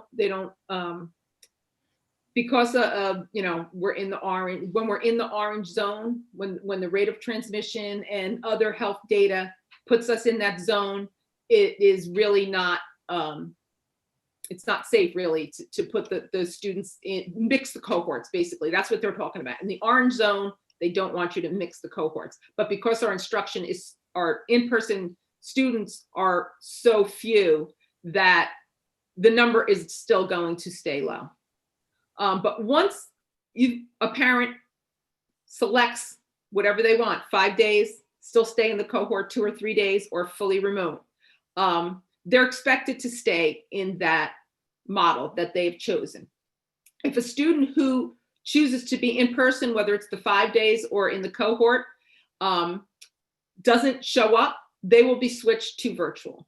And virtual students, if you choose virtual, or if you're switched to virtual because you're not showing up on your days, virtual students won't be allowed back in until that matrix, that risk matrix, brings us back down to moderate, which is the yellow zone. It's called yellow.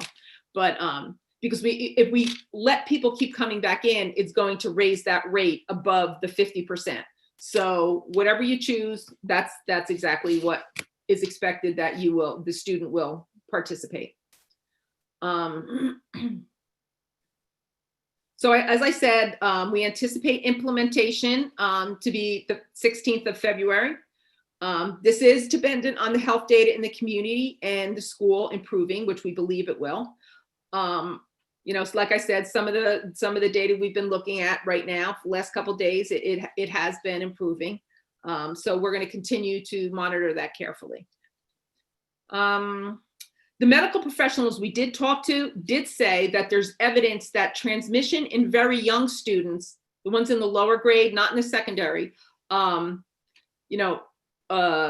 is lower than older students and adults. All right.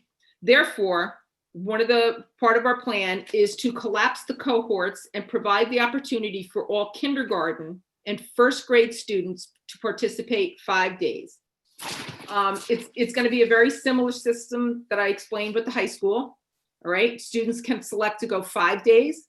They can stay in a cohort model and go the 2 or 3 days a week. Or they can participate virtually. That's always an option. And that will be an option through the end of the year. All right. The parents will get their selection form for the K and 1 students. There's not a cap. We're just collapsing those grades because of the lower rate of transmission in young students. We're not capping at 50%. We're actually going to collapse the cohorts. But we need to know what you're selecting for us to plan for PPE in the classroom, and for the teachers to plan, to know who's going to be sitting in front of them and who's going to be virtual. So again, we're going to anticipate February 16th as our implementation date. But like the high school, everything based on the data at that time. If we're seeing improvements, if things don't get better or they get worse, then we'll be talking again. But right now, we think that February 16th is a date that we can meet. Let's see. Okay, so now after we have collapsed the kindergarten and first grade for 2 weeks, and we monitor that data, if there's no change in, or no uptick in positive cases or transmission in the school for 2 weeks, then we will roll in the the second and third graders, just like we did the kindergarten and first graders. We'll wait another 2 weeks and monitor that data, and then we'll roll in the 4th and 5th. This is what was advised to us, not to go in all at once, to do it gradually, and keep monitoring the data to see, how we progress. So, within a month's time of starting the first phase of the roll-in in K and first, we'll have the 4th and 5th graders and the 3rd and 4th graders in. For all schools, if the matrix, which is now high risk orange, goes back to moderate yellow, that's where we're going to work to get our middle schools in, and we can bring the high school students in that were virtual if they wanted to come back in. We also talked about the 6-day specials rotation at the elementary school. And I just wanted to bring that up. because we had talked about it. I don't know whether it was the last meeting or the meeting before, but I'm going to let Ms. Pickus talk about that. So at the current time, our district has been successful in meeting our staffing challenges, given the number of quarantines that we are experiencing based on the New Jersey Department of Health guidelines, rather well compared to other districts. We haven't had to close our district for staffing reasons, all of our schools. We've been able to meet the surge, and most of that, though, is because of the flexibility and the adaptability of many of our special subject area teachers. On any given day at the elementary level, we do have some unfilled classroom teacher vacancies, even after we've exhausted all available substitutes. And the way we've been able to provide supervision of our students, albeit that maybe their regular classroom teacher may be at home quarantined and teaching virtually oftentimes, the students still have to be supervised, is because our special subject area teachers have pitched in and provided that supervision and assistance to the students in person. So at this time, we're going to pause on rolling out the 6-day schedule, which would preclude us from being able to utilize staff in that way to assist with us, to assist in keeping the schools open and classrooms open for in-person instruction and students attending school on campus. However, we are going to monitor the staffing attendance rates. And we did just receive this evening around 5 o'clock an update from the Department of Health and the Middletown Department of Health that the state DOH has made recent changes to quarantine procedures and close contact procedures that may benefit and assist us in bringing down our number of absences that we're experiencing because of the quarantine procedures. So we're going to review that information again tomorrow. We did just receive it before we logged on to this meeting to see if we think that that will benefit and make it easier for us to meet those challenges and reduce the number of vacancies that we're currently experiencing. However, our current trends amongst our staff really do mirror the what we see happening not only in our community, but in our region and across the state and the nation. And the last couple of days, as the nation and the state has been reaching a peak, we here with our staff have been reaching what we believe to be is a peak in the number of individuals who are quarantined or testing positive. So we hope that that trend continues. We peak and then we start to see some easing off like we did earlier in the year. And then again, following the Thanksgiving holiday period and prior to the winter recess. So we're hoping that that will also continue in that way, in that trend, and we will be better able to meet the challenges and the absences that occur on a normal basis. Thank you, Ms. Pickus. So we will have all this information by tomorrow, late afternoon, because we have to get it all together. We want it to be concise. We want to be complete. And we will put it on the website for you to review. And we will digest this new documentation that we got from the Department of Health to see, what other changes are being implemented that may impact us. May I ask a question? Sure. Okay, Mary Ellen, if right now we're orange, right? We are orange, yes. Right. And if we go down into yellow, that's great. Now, I understand why the high school students are not to the 15th of February because of the survey and everything that you have to do to get there and prep. But if we start going down, if we happen to change, we have another at least 8 days, 9 days before February 1st.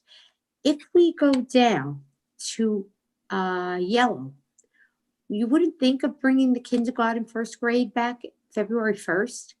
So you do 2 weeks and then 2 weeks you are into the second and third and moving it along.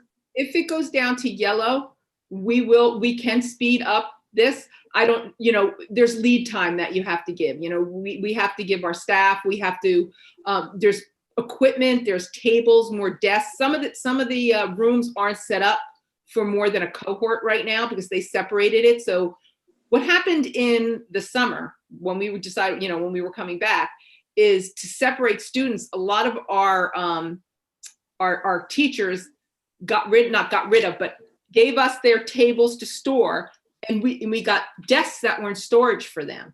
But they only put enough desks in some of the classrooms for, like, if there's, say, 10 kids in a cohort, they might have put 12 desks in a classroom, right? And they only have the shields, the desk shields in there for the students. And, so we really do need that prep time to prepare the classrooms for a full class. They have to be reconfigured, new equipment, different equipment, Okay, I didn't realize that about the class. If we do go to yellow next week, which we're pretty high into orange, and the last one, Central East, was pretty much the worst. I don't see us going that quickly into yellow. I do hope, and we're starting to see a trend down, which is really good because that will help us get in on February 16th, even if we're not in yellow. We don't have to be in yellow to start. But if we get in yellow, we certainly can, to your point, look to see how quickly we can do this. Okay. And in speaking to the health professionals in the Department of Health over the last several days, they reminded us that the regional health matrix is based off of health data that is a week behind. So when they issue those color-coded levels, it's based on the previous week's activity. Mm-hmm. So right now, when they issue the new level tomorrow, or the updated guidance tomorrow, it's going to be based on what they saw in the community last week. So in a way, there's a 1 week lag time. Well, to me, that means that we might show yellow soon because we're getting better. But it's going to take we are getting better, but it takes a week to catch up before it impacts the risk matrix. It comes out every Thursday. Okay. Next Thursday is going to be this week's data. And if the rest of this week goes like the beginning of this week, hopefully we'll start seeing an improvement in that. Now if the rest of this week heads up, well, it may not show that much of an improvement, but And my understanding is, just like they've given us guidance that you should build in at least a 2-week period. Prior to that, they were telling us a 4-week period to analyze your data, is because there can be some days where there are anomalies, where you have, due to whatever reason, the way tests are being processed or reported, there could be, and so they want to give time to go back and capture the data and make sure it's correct before they make they release the data and attribute it to the risk matrix. Mm-hmm. Okay, thank you. Question: I didn't hear much about the middle schools, other than, if we go yellow in February. I heard about the high schools and obviously working up from K1 to 5th grade. But what about the middle schools? Why are they not part of the? Maybe I missed it. According to the medical experts, at the elementary level, the rate of transmission, I forget how they put it. They put it that there's evidence. I get that. Okay, let me just finish. Is lower. So at the middle and high, we're not ready to mix cohorts. The only reason we can do that at the high school is because there's only a few students in the school. Mr. Anella, as of, I think it was today or yesterday, of the 500 or 600 students that were supposed to be in the cohort, there's about a little over 1,500 in each school of students. About 600 of them are in each cohort that are in person. About 20% are virtual, right? Of that number, there were 245 students in the building at South and 225 at North. We could take cohort A and cohort B, put them together, and we'd still probably have less than half of the students in the school. It would really be like just one cohort. There's so few students. Now, when we go 5 days, students may opt in or students may opt out. We don't know. We don't know what the community is going to do. That's why we have to do this selection form. So we can ask more, we can ask them for their, what they're going to do and base our decision on that. So if 50% or less students want to come back and be in, we're great. We can combine the cohorts. If it's more than that, we can't. At the middle school, we have full cohorts. They're in, the classrooms have, they're kind of maxed out for their for their, cohort. They're not full classes, but there's, 10, 12 students sitting there. So the health official said, at this point, you can't bring full, classes back at the middle school. In terms of the bargaining units, I'm assuming the teachers, administrators, and paraprofessionals were spoken, that this was discussed with their representatives and whatnot. With their representatives, yes, not with the group. So they're No, with the representatives. tonight, and then tomorrow I'll email it to we've talked to the principals. The principals are all on board and they know this information. They can answer their questions from their staff. They can talk to their staff about it. But we did meet with all the bargaining unit leadership today and discuss this. And one of the next steps moving forward as well, when we met with some of the bargaining unit representatives late today, was reconvening members of the school and district reopening of schools or pandemic response teams. Mm-hmm. So the principals will be scheduling meetings with the pandemic response teams to review and discuss these changes and how the school will adapt and or modify the way it's been operating to accommodate these changes and still work towards, providing a safe and secure environment for all students and staff, while following the guidelines that have been given to us. And also, as a group, as a district, bringing members of those school pandemic response teams with the bargaining unit leadership members back together to talk about full implementation of these recommendations prior to them being, initiated. Yeah. Right. And we're looking forward to getting back into the moderate risk yellow, so that then we can start collapsing cohorts at the secondary level, the middle and high schools.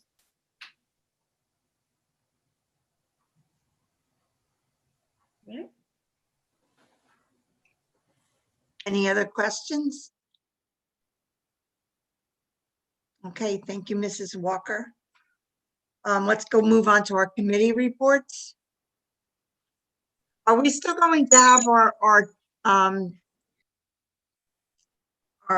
directors and stuff here to talk about each committee, along with our committee, as we still go on with our committee reports? That's up to the board. I think. Yeah, we didn't want to change that. We just wanted to add our committees. I guess my other question is, I see the voting items from the committees, but what about, we used to have like informational points. I don't even know what points each committee is going to talk about. I guess if you want to get rid of the other one pager we have, at least we could put some items on here that are non-voting. I don't think we wanted to get rid of the one page. We just wanted our committee structure changed. Oh, okay. So The one page you're talking about? Give their updates, and then our committee people can discuss what went on at their committee meetings. So we can have that one pager where we had Yeah. each committee. Okay, because that was very helpful, because today I was wondering. Yeah, I was just looking for it myself. I was like, I didn't realize we were getting rid of that. That was a You great thing. go with either the committee structure or the committee of the whole. So when you went back to the committee structure, we didn't create a committee of the whole agenda. Yeah, but you could call it whatever you want, though, right? It wasn't really community. Agenda at that point. Yeah, we still want our people in charge of each department to give an update each month, and then our committee chairs can jump in when they have committee meetings. Yeah, I like the one pager we have because it's easy to follow.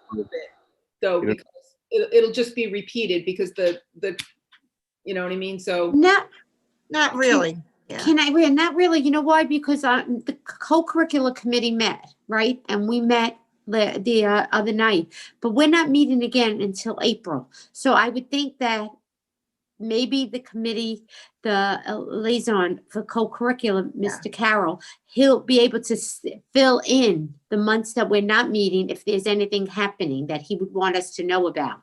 Right. I mean, we're not adverse to it. I'm just trying to explain why it wasn't there this month. Yeah, I still think it's important for the liaisons to give their reports and the committee chair people to jump in. Sure. All right, so Yeah, I guess we'll. Yeah, and like I said, if we're not going to put that one pager together. I don't care if we call it committee of the whole, doesn't matter. It was really, it's just, here's all the committees or liaisons, here's their topics. Because the non-voting items don't appear obviously on the agenda. So they were, parents might want to, certain topics they might want to see.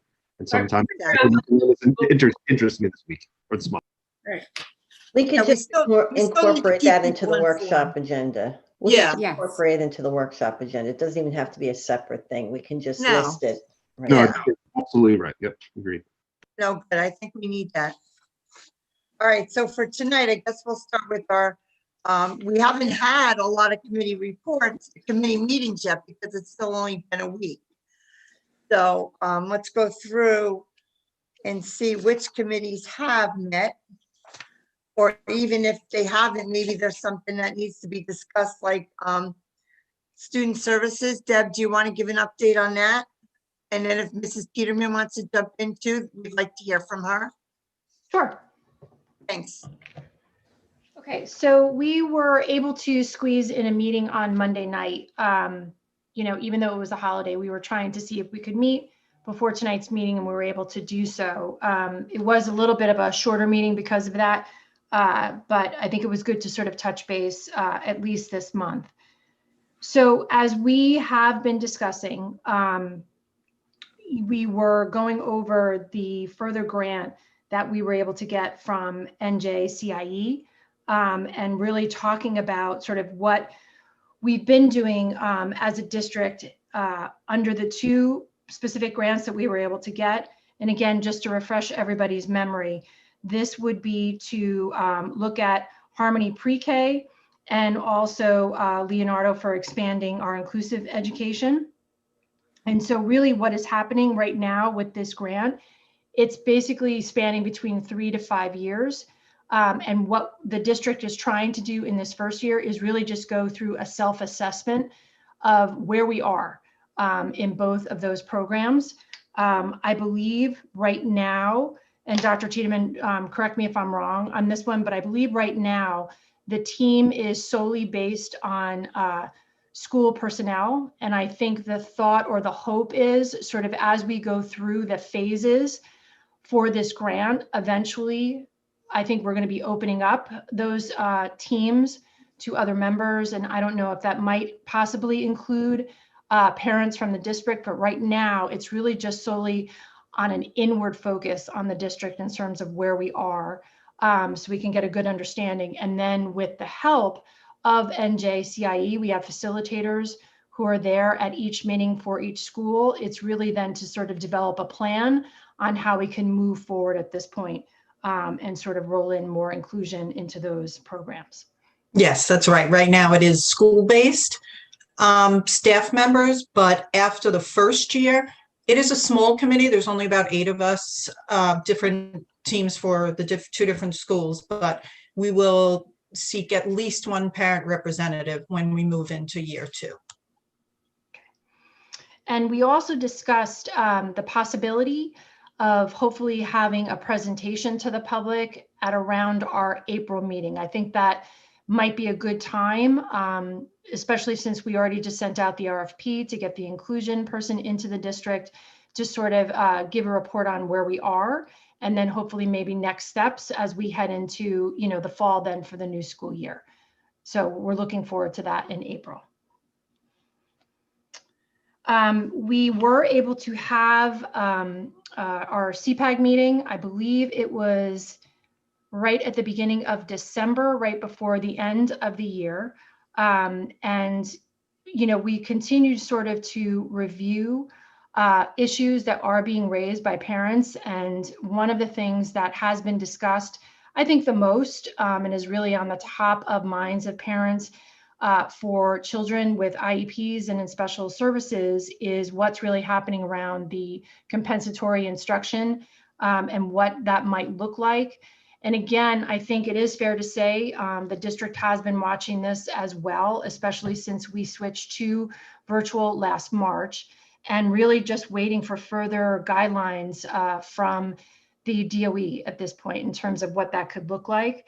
So hopefully, and I think, Dr. Tiedemann, you sort of went over this, at our meeting. We are hoping that we're going to be getting to a situation soon that we might actually be able to get those guidelines so we can start figuring out sort of where we are for our special needs students and what we can further provide at that point going forward. So it is not that the district, isn't really monitoring it. We clearly understand, that it is a problem, but we're just waiting for further guidelines there. And so hopefully that will be coming very soon. We went over some concerns, I think, that were raised in terms of, or just maybe general questions in terms of plans for students who might have seizures and sort of what is in every building level and in terms of those plans and what we have. So we were able to have a good discussion about that. Continuing also to sort of raise awareness to make sure that the district is providing students with disabilities with every opportunity to be included in group work, especially now, I think, as we're in the hybrid model. Perhaps that might get a little bit more difficult at times for those students who are virtual. But again, those issues were raised with the administration and just making sure that that's happening in all three levels. And then also, again, just talking and making sure that the district has sufficient staff with expertise in behavioral difficulties and going through that. I was able to talk to Dr. Sapford today. Her and I sort of compared calendars. And as I explained at Monday night student services meeting, Dr. Cheatham, we're going to giving you some dates for our next CPAG meeting that we hopefully can get scheduled in February. So Dr. Sapford will be emailing you those. And then again, we just sort of touched base at where we are concerning the disproportionality and the IDA funds that we are then able to use at this point, and really just sort of talking again about really where we are in that moment. I think there's going to be, further reviews of that plans, but then also I believe that our suspension rates for the 2019 and 2020 school year, when those were submitted, there was no indication of any disproportionality like was happening before. So that was also very good news for the district. And we have agreed at this point that we are going to meet on the second Thursday of every month going forward. So that way we have that in our calendars. Thank you, Deb. Mrs. Peterman, do you want to jump in with anything? I think that covered it really well, the grants. And does anybody have any questions about anything that Mrs. Wright had reviewed from our meeting? I had a question. When you say that the district is waiting for guidance on compensatory education, has that been stated by the DOE that they're going to change the guidance about compensatory education? So the only guidance that the DOE came out with so far, and it was, feels like it's close to a year ago. So on June 12th, they came out with guidance about compensatory services for students who were graduating or aging out. They haven't come with any additional guidance as far as students who are currently not graduated, our current students, and how we will be required or encouraged to look at regression. One of the reasons that the attorneys and the directors and the NJDOE seem to have not done that yet is because we keep having to revert, we just as a state, to virtual instruction. And so compensatory services is of course not something we would want to have to offer our students or our parents virtually. We want to make sure everything is, in person so that we can make up what's lost. So we do think there will be guidance, but we also think it's not going to be until really when we get through the pandemic, and then we can take a look at what the students need. But they haven't lifted any requirements for compensatory. No, they haven't. So, if there's a current need for compensatory, and that usually comes out of some form of litigation or an agreement between the district and the parents or the IEP team. But for now, they haven't come out with anything regarding compensatory services other than the students who recently graduated or aged out. But they will. That's what we're told. Thank you. I'd like to thank Mr. Heffernan for filling in. Mr. Jimo couldn't make it that night. And I think it's good for us to be rotating subs in for every committee so that we always have 4. So thank you for that. Facilities, Mrs. Gallagher, do you have anything you want to bring up? Because we haven't had a facilities meeting, but we do want to set one up. Right, well, we have a combined finance and Right. facilities meeting. So besides the presentation by Mr. O'Malley, the only other things that I'll touch upon this evening, and we already did speak preliminarily about the budget, is there are 2 items under finance on the voting meeting agenda for next week. One of them deals with a award of a transportation bid to the Summerfield School for special education students. And the second one is we did receive additional CARES Act funds of $111,825. So we need to recommend the approval of, we have to amend our grant plan to incorporate those funds.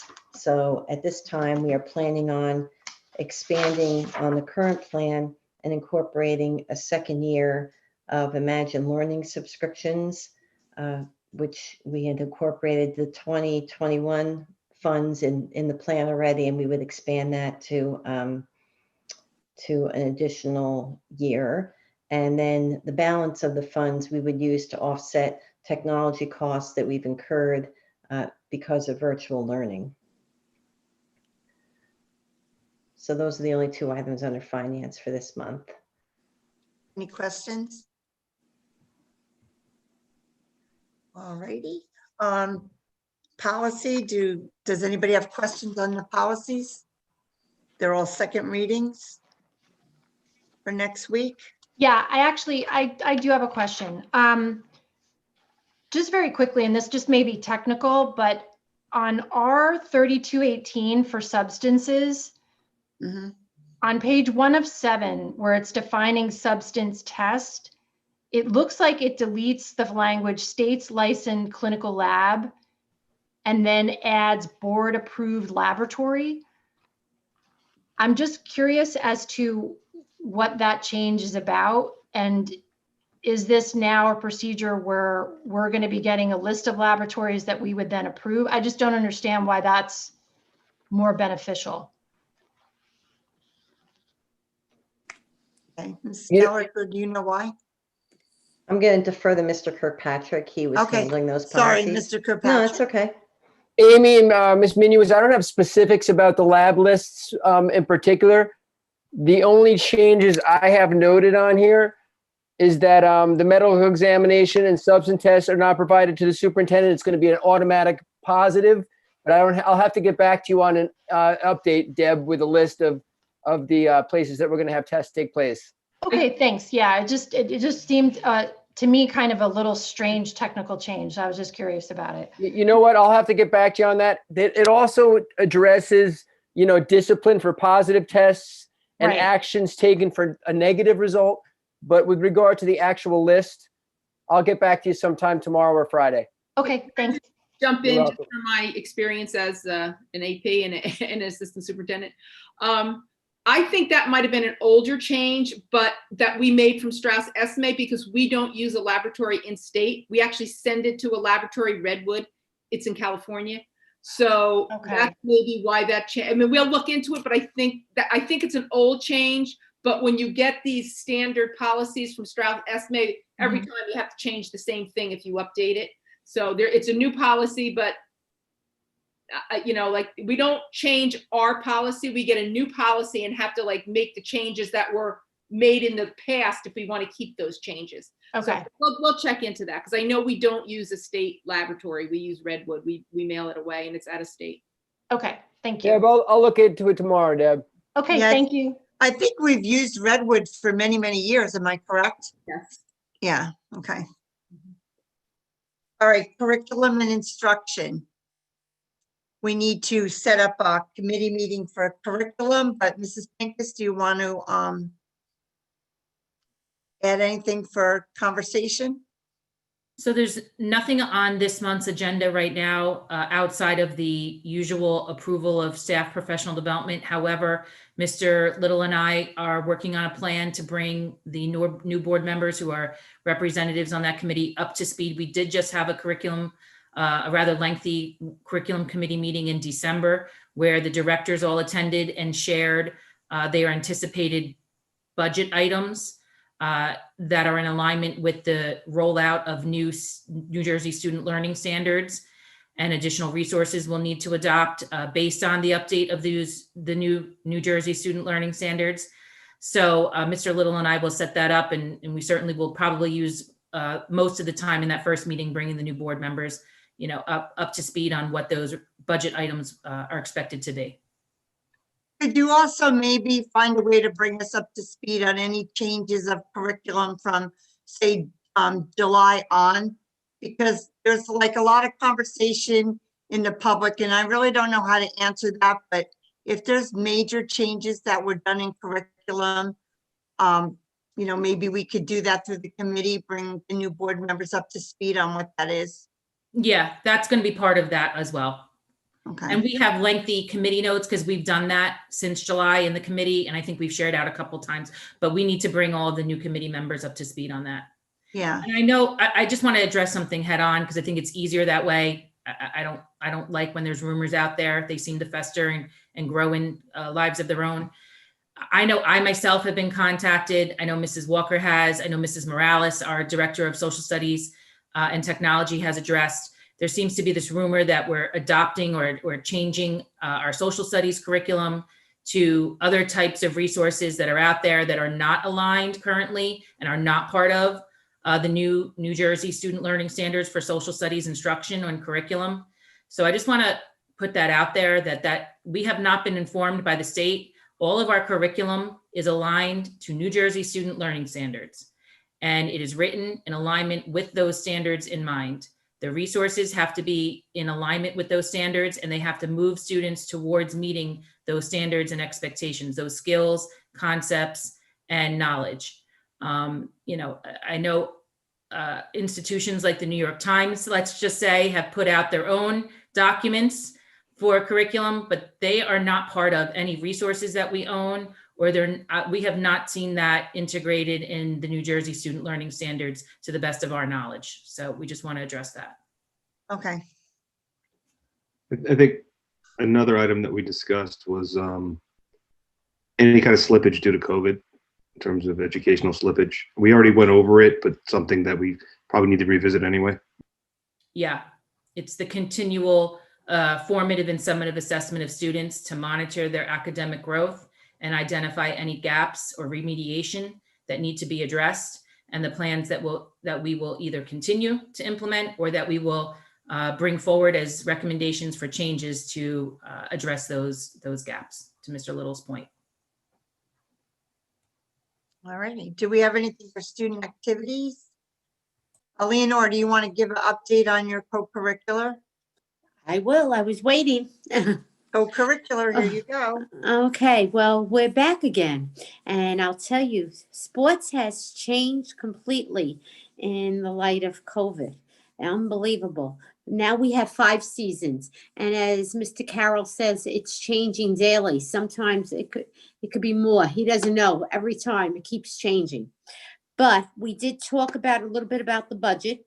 And when we went over the budget, Amy did discuss this already. Yes, the bubbles need to be addressed. I don't know what's going to happen with that. It was in the early stages. They're thinking of the bubbles. They're thinking about inside the bubbles.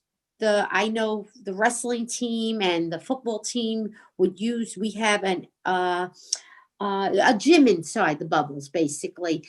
And gym isn't the way gym used to be years ago. The kids are not only working out with weights, they're doing now a lot more cardio gym. And so things need to change inside those bubbles. The gym rooms need to look a little different. Hopefully we will get there. Hopefully we could plan for this in our budget. I can't really give more than that because we don't know what's going to happen with that. But I can tell you, we discussed a few other things about sports and stuff. And I found out, the sports, they were running to the first hockey game that night. We met on Tuesday night. And sports are not the way we used to be. We don't go in person anymore to sports. We stream our sports, our school sports. And there's a site, it's the NFH. It's a network for live streaming. For the high school, you pay for a subscription. The subscription doesn't only cover our high school. What's nice about it is that if you have this subscription, it covers all the high schools in Monmouth County. Not only Monmouth County, I'm told throughout, I think it's throughout the United States. Am I saying that right, guys? Correct. Okay. So it's throughout the United States. So who knows? Maybe you have a family in Virginia that plays sports. You could see that also. So it's very interesting. So you have to pay for that subscription, but you get to see our high school students playing. For the middle schools, that's going to be free. We're going to stream on a YouTube channel for the middle school, so you can see the rest. Well, I happen to say wrestling because, I like wrestling. But what's that? If they're playing basketball and stuff, you could see that all on the YouTube channel. Besides that, let's leave with a happy note, and I'm hoping that this really does happen. We have it on the agenda. It's on the calendar. And hopefully come November, we are going to have a high school Thanksgiving game again, a football game. And it will be hosted right now at North. So I'm very excited about this, and I'm hoping that we get to all be together come Thanksgiving and get things back to normal. So and the next time we'll be meeting is April 19th at 5:30. And we were in person, by the way. A majority of us were in person, so it was nice. That's it. Thank you, Leonora.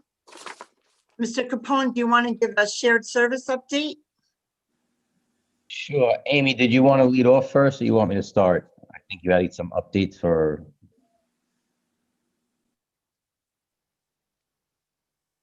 You're muted, Amy. Sorry, I was muted. I can recap, and Mr. Cohen, if you want to add in, that's fine. We met with the representatives from the township, Mayor Perry, Rick Heibold, Tony Fiore, who's now a community member representative, and Tony Mercantani and Ted Maloney were also present, along with our committee and Mrs. Walker and myself. And we talked about basically three main topics. We talked about the topic of grant writing. We've discussed this in the past with the township, and the township does use a grant writer, a grant consulting firm to assist them. There are a lot more grants out there for municipalities than for schools. So in the past, we really haven't been able to utilize those services. It wouldn't make financial sense for us to do it, but they did have a new feature that we're looking into. They have a grant database, the firm that they work with, that would perhaps give us some information on grants that may not come across our desks. So we are going to look into possibly utilizing that and getting some more opportunities than we normally find out about. So that's something we discussed. We also talked about the possibility of being able to utilize, maybe jointly with the township, they use a public affairs consultant to assist them with municipal issues that require state level assistance. So there are issues, of course, that involve school districts that require state level assistance from time to time. So we are going to actually speak to the consultant and get an idea of what kind of services could be beneficial to the district and explore that further. We also had agreed as a committee that we would put together a current list of shared services. We've done this in the past, but we haven't really updated it to take a look at the next meeting to use as a springboard for potentially some new ideas. And the committee agreed to meet monthly on the second Monday of each month at 5:30 p.m. going forward. I don't know if you want to add to that, Mr. Capone. Yeah, I just wanted to thank actually the township. Big thank you to Mayor Perry, Deputy Mayor Rick Heibel, Tony Mercantante was there, the administrator, and Ted Maloney, the township engineer, was there as well. Yeah, it seems like for many years maybe we neglected the services we could share with them, but this time I think with the government affairs liaison that they were speaking about, I think that would be a big, it would help us bring in some money that we've been losing in state aid over the last 4 years, millions of dollars, and maybe they can do something to assist. And I think that through a shared service, they did acknowledge that they can do Board of Ed, Amy, if I was correct. And I think they did have a price. It was about 25% of what it would be normally if we got our own grant, government affairs. I don't recall what the parameters of the financial proposal was, but So they you know, we'll take a look usually at that about, further. I think there was usually about $3,000 to $5,000 they usually charge per month for a government affairs liaison. I think it was somewhere between $1,000 and $2,000 by sharing their service with their government affairs liaison. So it's about a cost about $12,000 to $15,000 a year in regards, and possibly, you know, I believe last year they actually were able to obtain about $1 million from their government affairs. Could you Yes, they go did say into that, a yeah. little bit more about what the government affairs person does? So it's really just that they're sort of helping you, the state aid that we're losing, they're helping you obtain through different sources. So what they're trying to do is actually help you get money in that would help, you know, through different avenues that you're trying to expend throughout the year, whether it's a capital improvement project or whatever project you're looking to do. You can try and do it through people who have ways of finding the money for the Board of Ed, ways that we actually are not looking at. So I believe the last 3 years, 4 years, correct me if I'm wrong, we lost about $4 million of state aid by utilizing somebody who knows how to bring in money at that point. Would benefit us in a big way. Okay, I know we also talked about, we use the Garden State Coalition, and my personal opinion is we're not getting anything out of that. So I'm really curious about what we pay for the Garden State Coalition. And if there is a fee on this affairs person that we could really research, maybe meet with people, some of the people that do that, so that the rest of the board could hear what it is that we have to gain. But if we're really not getting anywhere with the Garden State Coalition, I just don't feel that they represent Middletown at all. I think the Garden State has a very small amount of money, Amy, correct me if I'm wrong, but it really was just more of a, it combined other districts. Is that what it did? Like it was a coalition, really? Yes, it represents, I don't know exactly how many districts, but there's, you know, I would say probably, you know, between 30 and 40 districts. Right. So this government affairs liaison, so to speak, that we want to call it, they would be working really for us to try and assist Middletown with bringing in some money, you know, to reduce the state aid that we're losing every year, which this year it looks like we're losing about over $1 million, it says, right? That From looks your that present. Amy, do Yes. you have a number of what we pay the Garden State Coalition? Do you have an idea? I don't have that in front of me right now, Leonora. You know, I don't think it's a whole lot. It's I think, you know, it's less than the number that we're speaking about for the you know, potentially for this public affairs consultant, but you know, again, that would be something targeted more for Middletown and not part of a group. I just like to know how much we're paying also before we Yeah, I switch. don't remember off the top of my head, but it's not a So maybe lot. for the next meeting or so, you'll tell Yes, us yeah, when we we can. get together. Right. Thank you.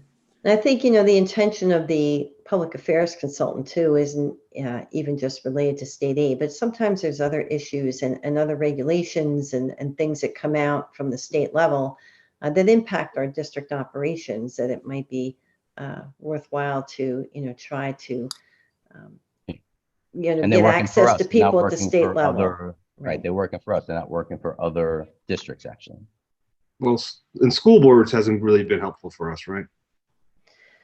Not in looking for state aid and stuff. I mean, that's more, I think really our legislative committee has to get more involved in that too, where we need to go and start lobbying for us. You know, that's in different areas, but no, New Jersey School Boards doesn't really do that kind of stuff. Well, New Jersey School Boards represents all school boards. So, you know, you take an issue like S2, And basically that was just a reshuffling of the state aid deck, and some districts lost money like us, but many districts got more money. So they're going to be on both sides of the issue on that. But, No, but they're not going out looking for ways for us to gain money. They're looking at the whole state school boards, all the school districts in the state of New Jersey. Right? I mean, they're not going to go out and help us find ways to regain the money that we're losing from state aid. No, I don't think that's the case. You would, by getting a government affairs liaison who works for Middletown, they'd be looking for us specifically. Yeah. And Frank, what were those numbers? I'm sorry, Jack? What were the numbers that we heard in the meeting the other night? I misunderstood you before. Did you say that the The town? amount of money that they made, you mean through the government? Yeah, it was 1.4, right, this year, 1.45? I forgot how much it was. Because I think about it was 1.4. 450,000, like that's been their average, but then they had another $1 million grant. Yes, correct. But Yes. I just want to clarify that those funds were really generated by the grant consultant. That really didn't have, that really wasn't so much related to the public affairs consultant, but the grant They had two consultant. actually, Amy. One they made money with the grant writer, correct? And then they One did with the another. Yes, one was with the liaison, if you remember. So I think the $450,000 was from the government affairs liaison, and the one over $1 million was from the grant writer. And they're, they pay about $50,000 a year for their government affairs person. So they, if you remember, I said, so you netted about $400,000, and they said correct. So it's a lobbyist, right?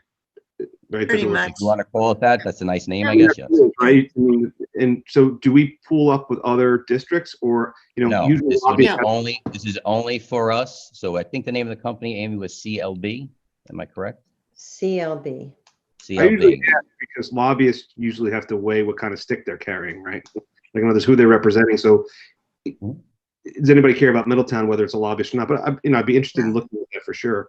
I mean, that sounds like a So really good. they do. We did ask this question because we thought, if they were allowed to for schools and all, and they currently do have, their customers or clients, you want to call, they do for Board of Eds across. No, what I meant was, states that do. if you're a lobbyist, you represent a big concern, right? And the big concerns have power. We're still Middletown, right? We're one district of, hundreds in New Jersey. So I think it's a good idea to investigate. That sounds like a good thing to try. It's a we've middle amount of asked money just by sharing the service. That's why, yeah. Yeah, we asked if we could possibly maybe get them to come and speak to the board so we could all understand what it is they do. Well, and then one other thing I want to mention, I think was one of the comments was there's certain shared service opportunities we haven't taken advantage of. I'm not sure, were there examples? We're getting a bunch of lists of them also, John, for our next meeting, actually. They're going to bring on what we did in the past, and we'll see if we can try and re-energize or reignite them. Yeah, because I thought, like, I know this hadn't been for a while, but I thought we kind of exhausted everything we could possibly do, right? We did. We do a lot with it. We've done a lot of shared services with the town.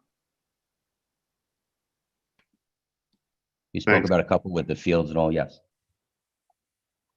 And we've done quite a few more too. I think when you get the list, you'll see. that Right, there's a we've lot done, there. we have the Yeah. joint garbage and recycling contract, we do have some sharing of services between our staff. There's other things as well. We buy fuel, we've been buying fuel from them and, through their fueling facilities, so we, get preferential pricing on that. There's always room to look for more and try to, to help each other out. For sure. And Frank, would you say the cost was approximately $12,000 for the year? Is that right? I'm just giving approximates based on what they are paying now currently, and I think we would be like an add-on plan, but don't hold me to it. I thought Amy had the numbers already, but if she doesn't, then I guess that's something we can just confirm, and we'll speak about it again when we meet, I think the second Monday, correct? Yes. It definitely sounds like the upside would be better than the downside, I think for the amount of money that they're charging for what we can possibly obtain, I mean, they've been making a lot of money the last couple of years. Yes, it's a township versus a Board of Ed, but if we never looked into this avenue, why would we not want to? At this point, we're losing $1 million a year currently. So if there's something that we can soften the blow, so to speak, and lessen the amount that we're going to lose, then we're gaining. Yeah, it sounds like it's a pretty positive thing. So let's see if we can't get them to come in and talk to us. I guess we'll discuss that at the next shared services meeting. Oh, no, I mean, I think we're going to be reaching out to them before that. And Okay, we're going to good. talk to them and get a better idea of what they have to offer. And then we can figure out what makes sense as far as, talking to the board. Oh, good. All right. Thank you for that. All right. Is there any other board committees that we missed? Anybody want to speak up on that? If not, let's go into old business. Does anybody have any? I have one thing. Our RFPs for our legal services ended today. And I spoke to Mrs. Gallagher. How many did you count how many we actually had in? Yeah, I have a list. Let me see. It was more than, I think it was 10 or 11, that Okay. came in.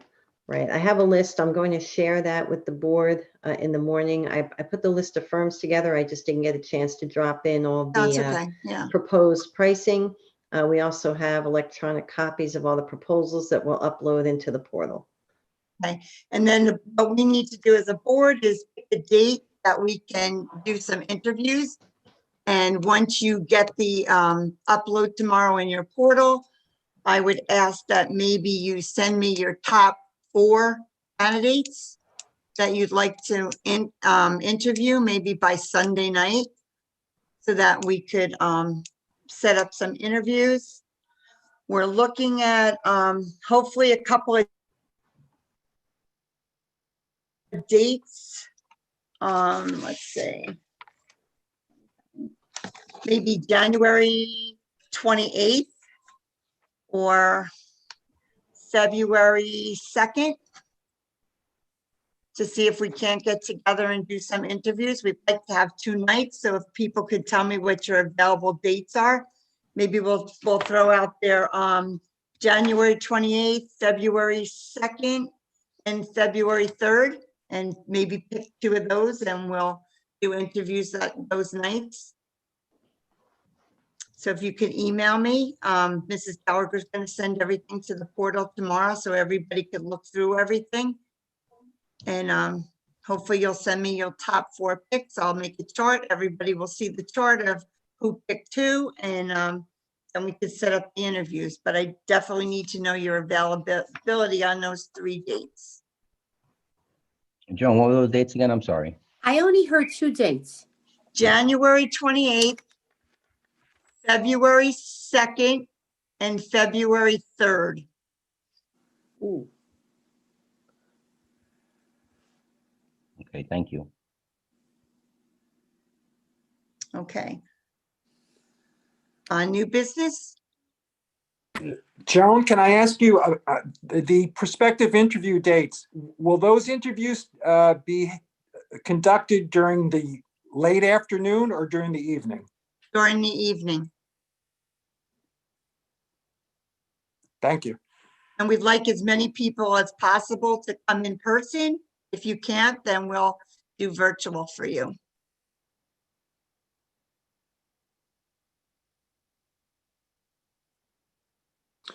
Ms. Minuis, Yes. are you going to have to sunshine those interviews? And if Yes. you do, Yes. and if you do you have to put in 30 minutes of public comment? I don't believe so. Is that correct, Mr. Keller? We didn't do that when we interviewed for a superintendent. Yes, every Board of Education meeting that is attended by a quorum, a majority or more, pursuant to the Open Public Meetings Act, has to have a section set aside for public comment. So why didn't we have to do that when we interviewed for the superintendent? When you say why didn't you have to, I don't know if you didn't versus there were perhaps no members of the public who attended to speak. But for every public meeting you have to, quote unquote, open it up for public comment. All right, so I guess we'll have to have public comment for 30 minutes before, because we're only, Well, Joan, the 30 minutes, I mean, if no one's there, you don't have to wait 30 minutes for it. You just open it up. If no one's there, you move on. If they are there, you follow your policy, that's all. All right. I have no problem with that. I just know we did not do that for the superintendent interviews. So, all All right, any other new business?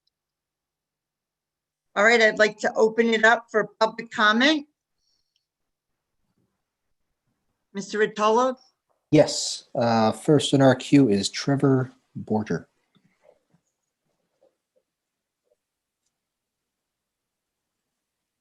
Hi, good evening. Hi. Thank you. And congrats to the new board members, and congrats to Ms. Munoz for the board president.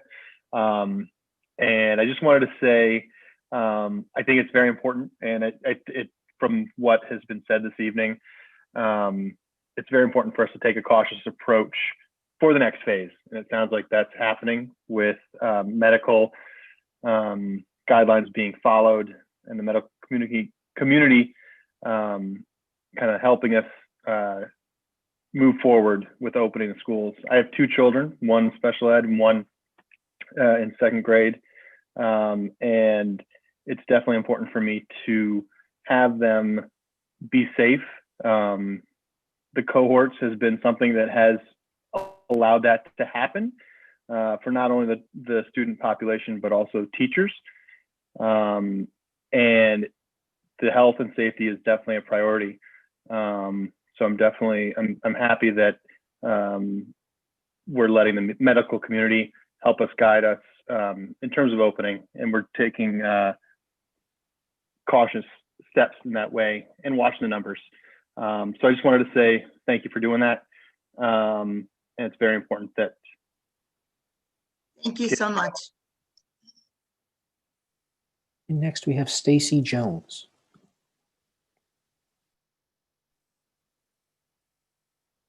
You there, Stacy? It's like Stacy just has to unmute. Okay.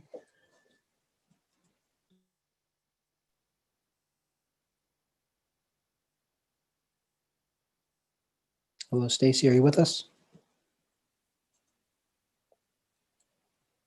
Okay, Stacy looks like she's having a little bit of difficulty with her mic. We'll keep her in the queue, but we will move on and hopefully she can get that figured out a little bit later, but we'll move on to Tucker. I don't have a last name, so if Tucker can please provide that for the record, that would be great. Absolutely. My name is Tucker Brennan. I am a citizen of Middletown. I have two children in the schools, both go to Bayview. One is in kindergarten and one is in third grade currently. I was kind of in and out of this meeting. I picked up what was going on before. I can tell you that I have major concerns with the plan to either send children back 5 days or to have them full virtual. I'm in a situation where our children, it's very difficult right now with halftime to take care of the children, pick them up in the middle of the day. It's interrupted a lot for parents and it's very difficult. And I feel as though if we are forced into a position where we have to make a choice between full-time and risking our children's health and our friends and parents and anyone who encounters them, or having them full virtual, that's incredibly unfair to parents that are currently happy with the cohort system. I understand that there may be an option for that, but we need to have social distancing.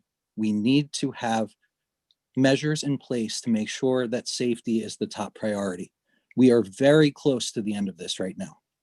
And once everyone is vaccinated, which I know some of the board members disagree with vaccination, but once the children are vaccinated and the senior citizens in the community are vaccinated, then we're in a much better place to be able to make that sort of move. So I would implore you to be cautious and take your time in making this decision. It does not need to be a political football. We can move forward in a safe way that works for parents, that works for children, and that works for the community. Thank you. Thank you. Okay, next is Nicole Tierney.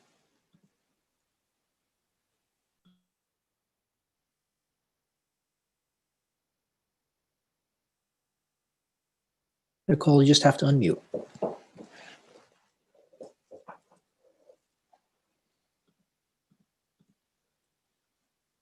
Okay, figured that out one.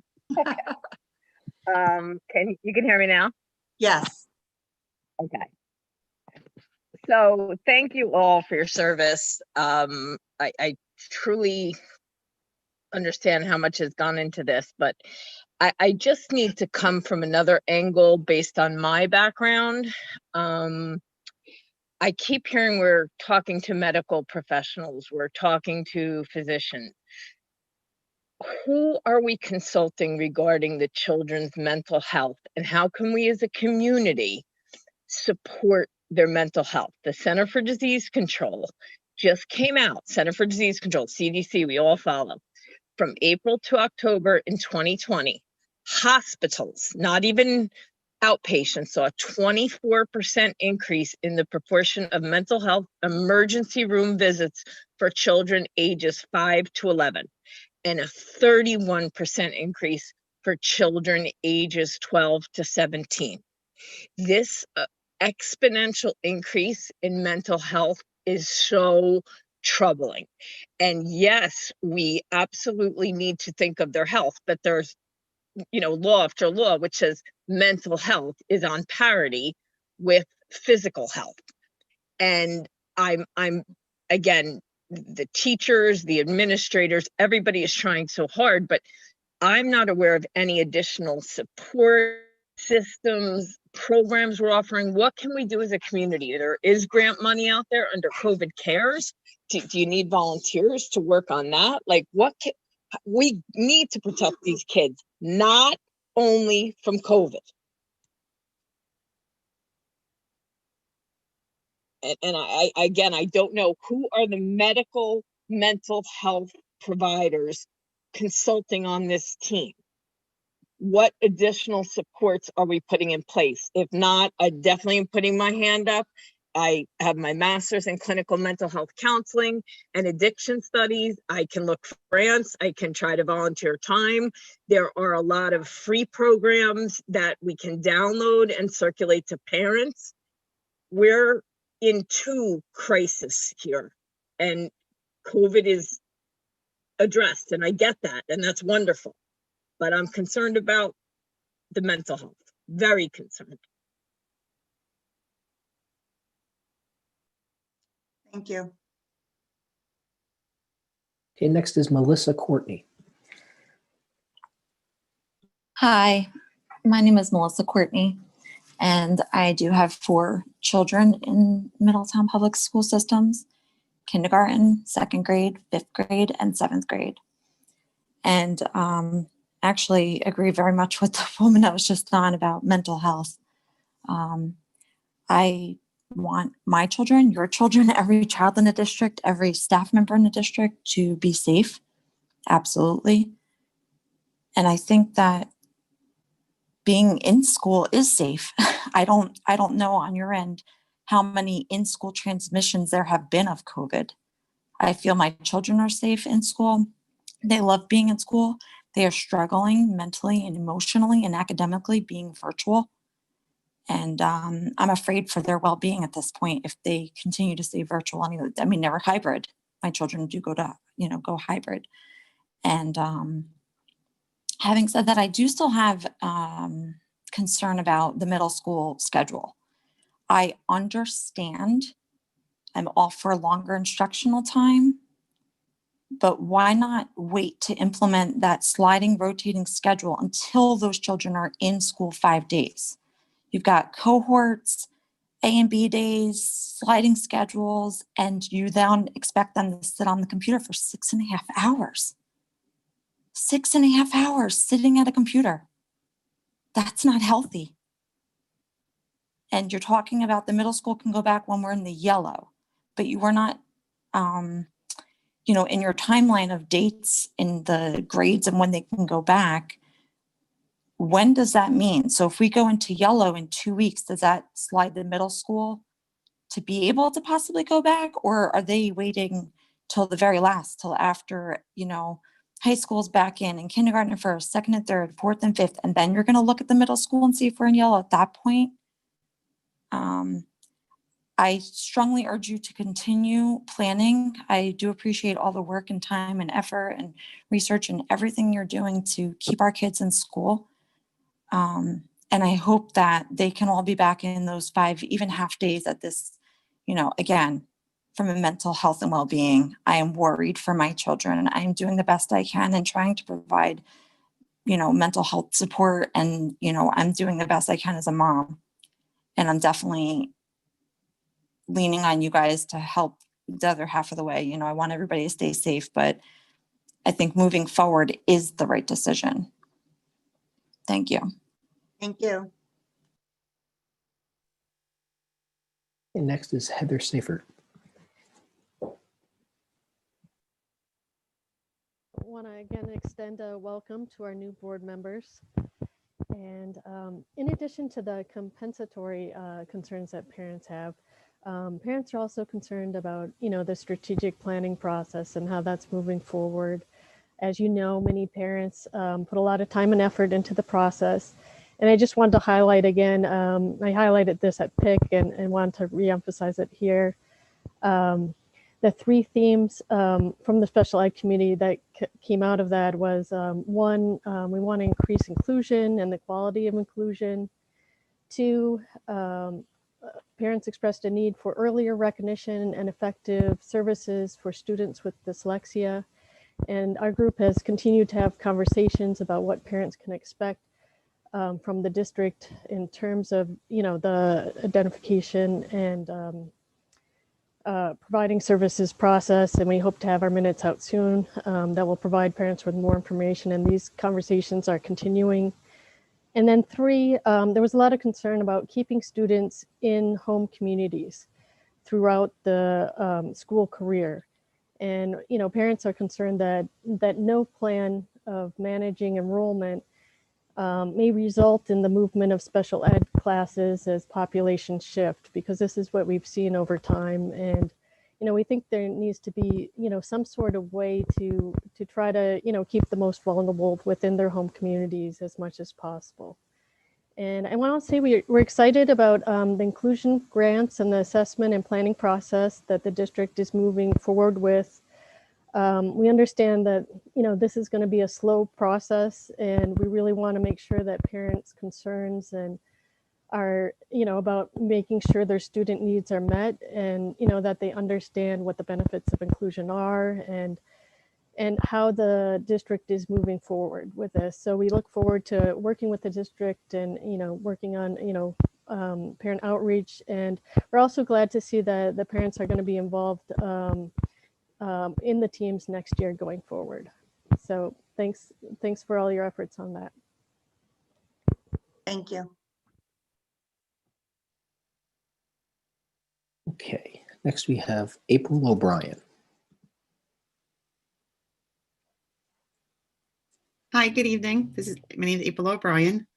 First, I want to thank you all for working so hard. I know it's been a very long year, and we appreciate it here. I wanted to explain what's personally going on in our household. My children are riddled with anxiety. Their safe place of school is missing, and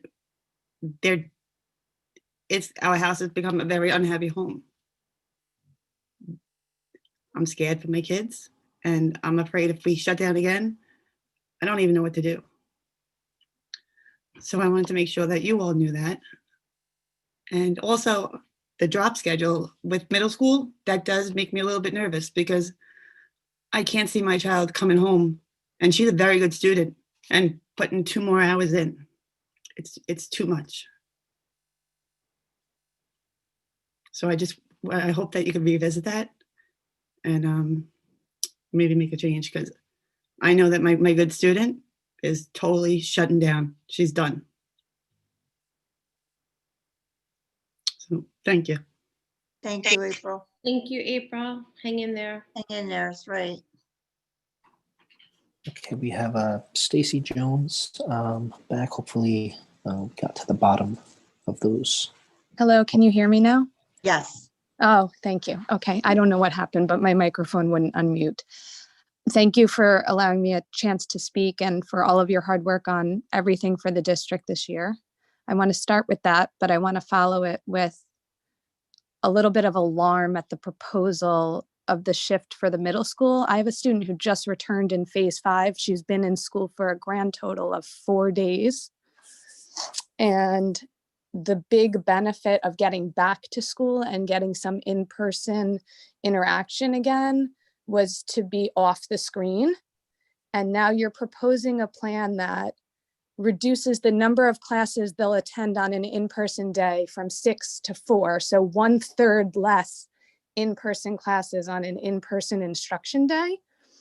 You're increasing her screen time on an in-person day. So instead of coming home and logging in to do homework or any of the afternoon supplementals, which the middle school teachers are using, they're doing small group cohorts in honors classes for additional instruction.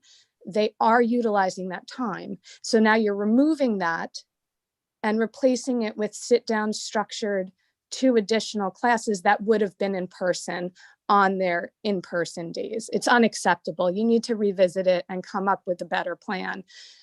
On top of that, just the constant rotation of the, blocks and this shift in the schedule and the rotation.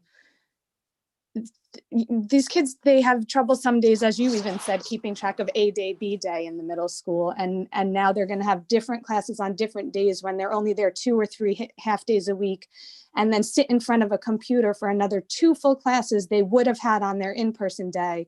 It's just not acceptable.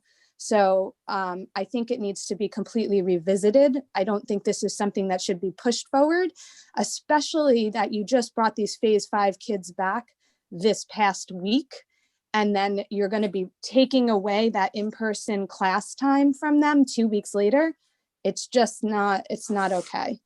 I think the amount of screen time needs to be considered for the remote students too. You're now talking about 5 days a week of 6 hours and 40 minutes approximately, or around 6 hours of screen time, plus the online homework time, because everything's being turned in online this year.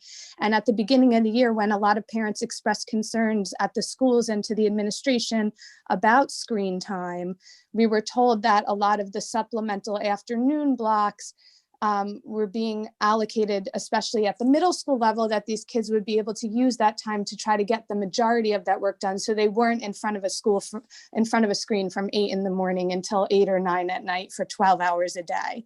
Now with your proposal, you're taking 2 classes out of the building, adding them to the end of the day to sit through online on an in-person school day. And then they're going to start their homework.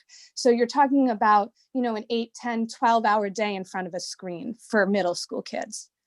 It's not a good plan. So it really needs to be revisited. And I really think you need to strongly consider that and not move forward with what you proposed tonight.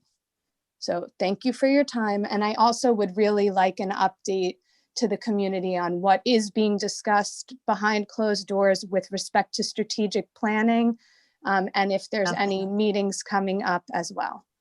Thank you.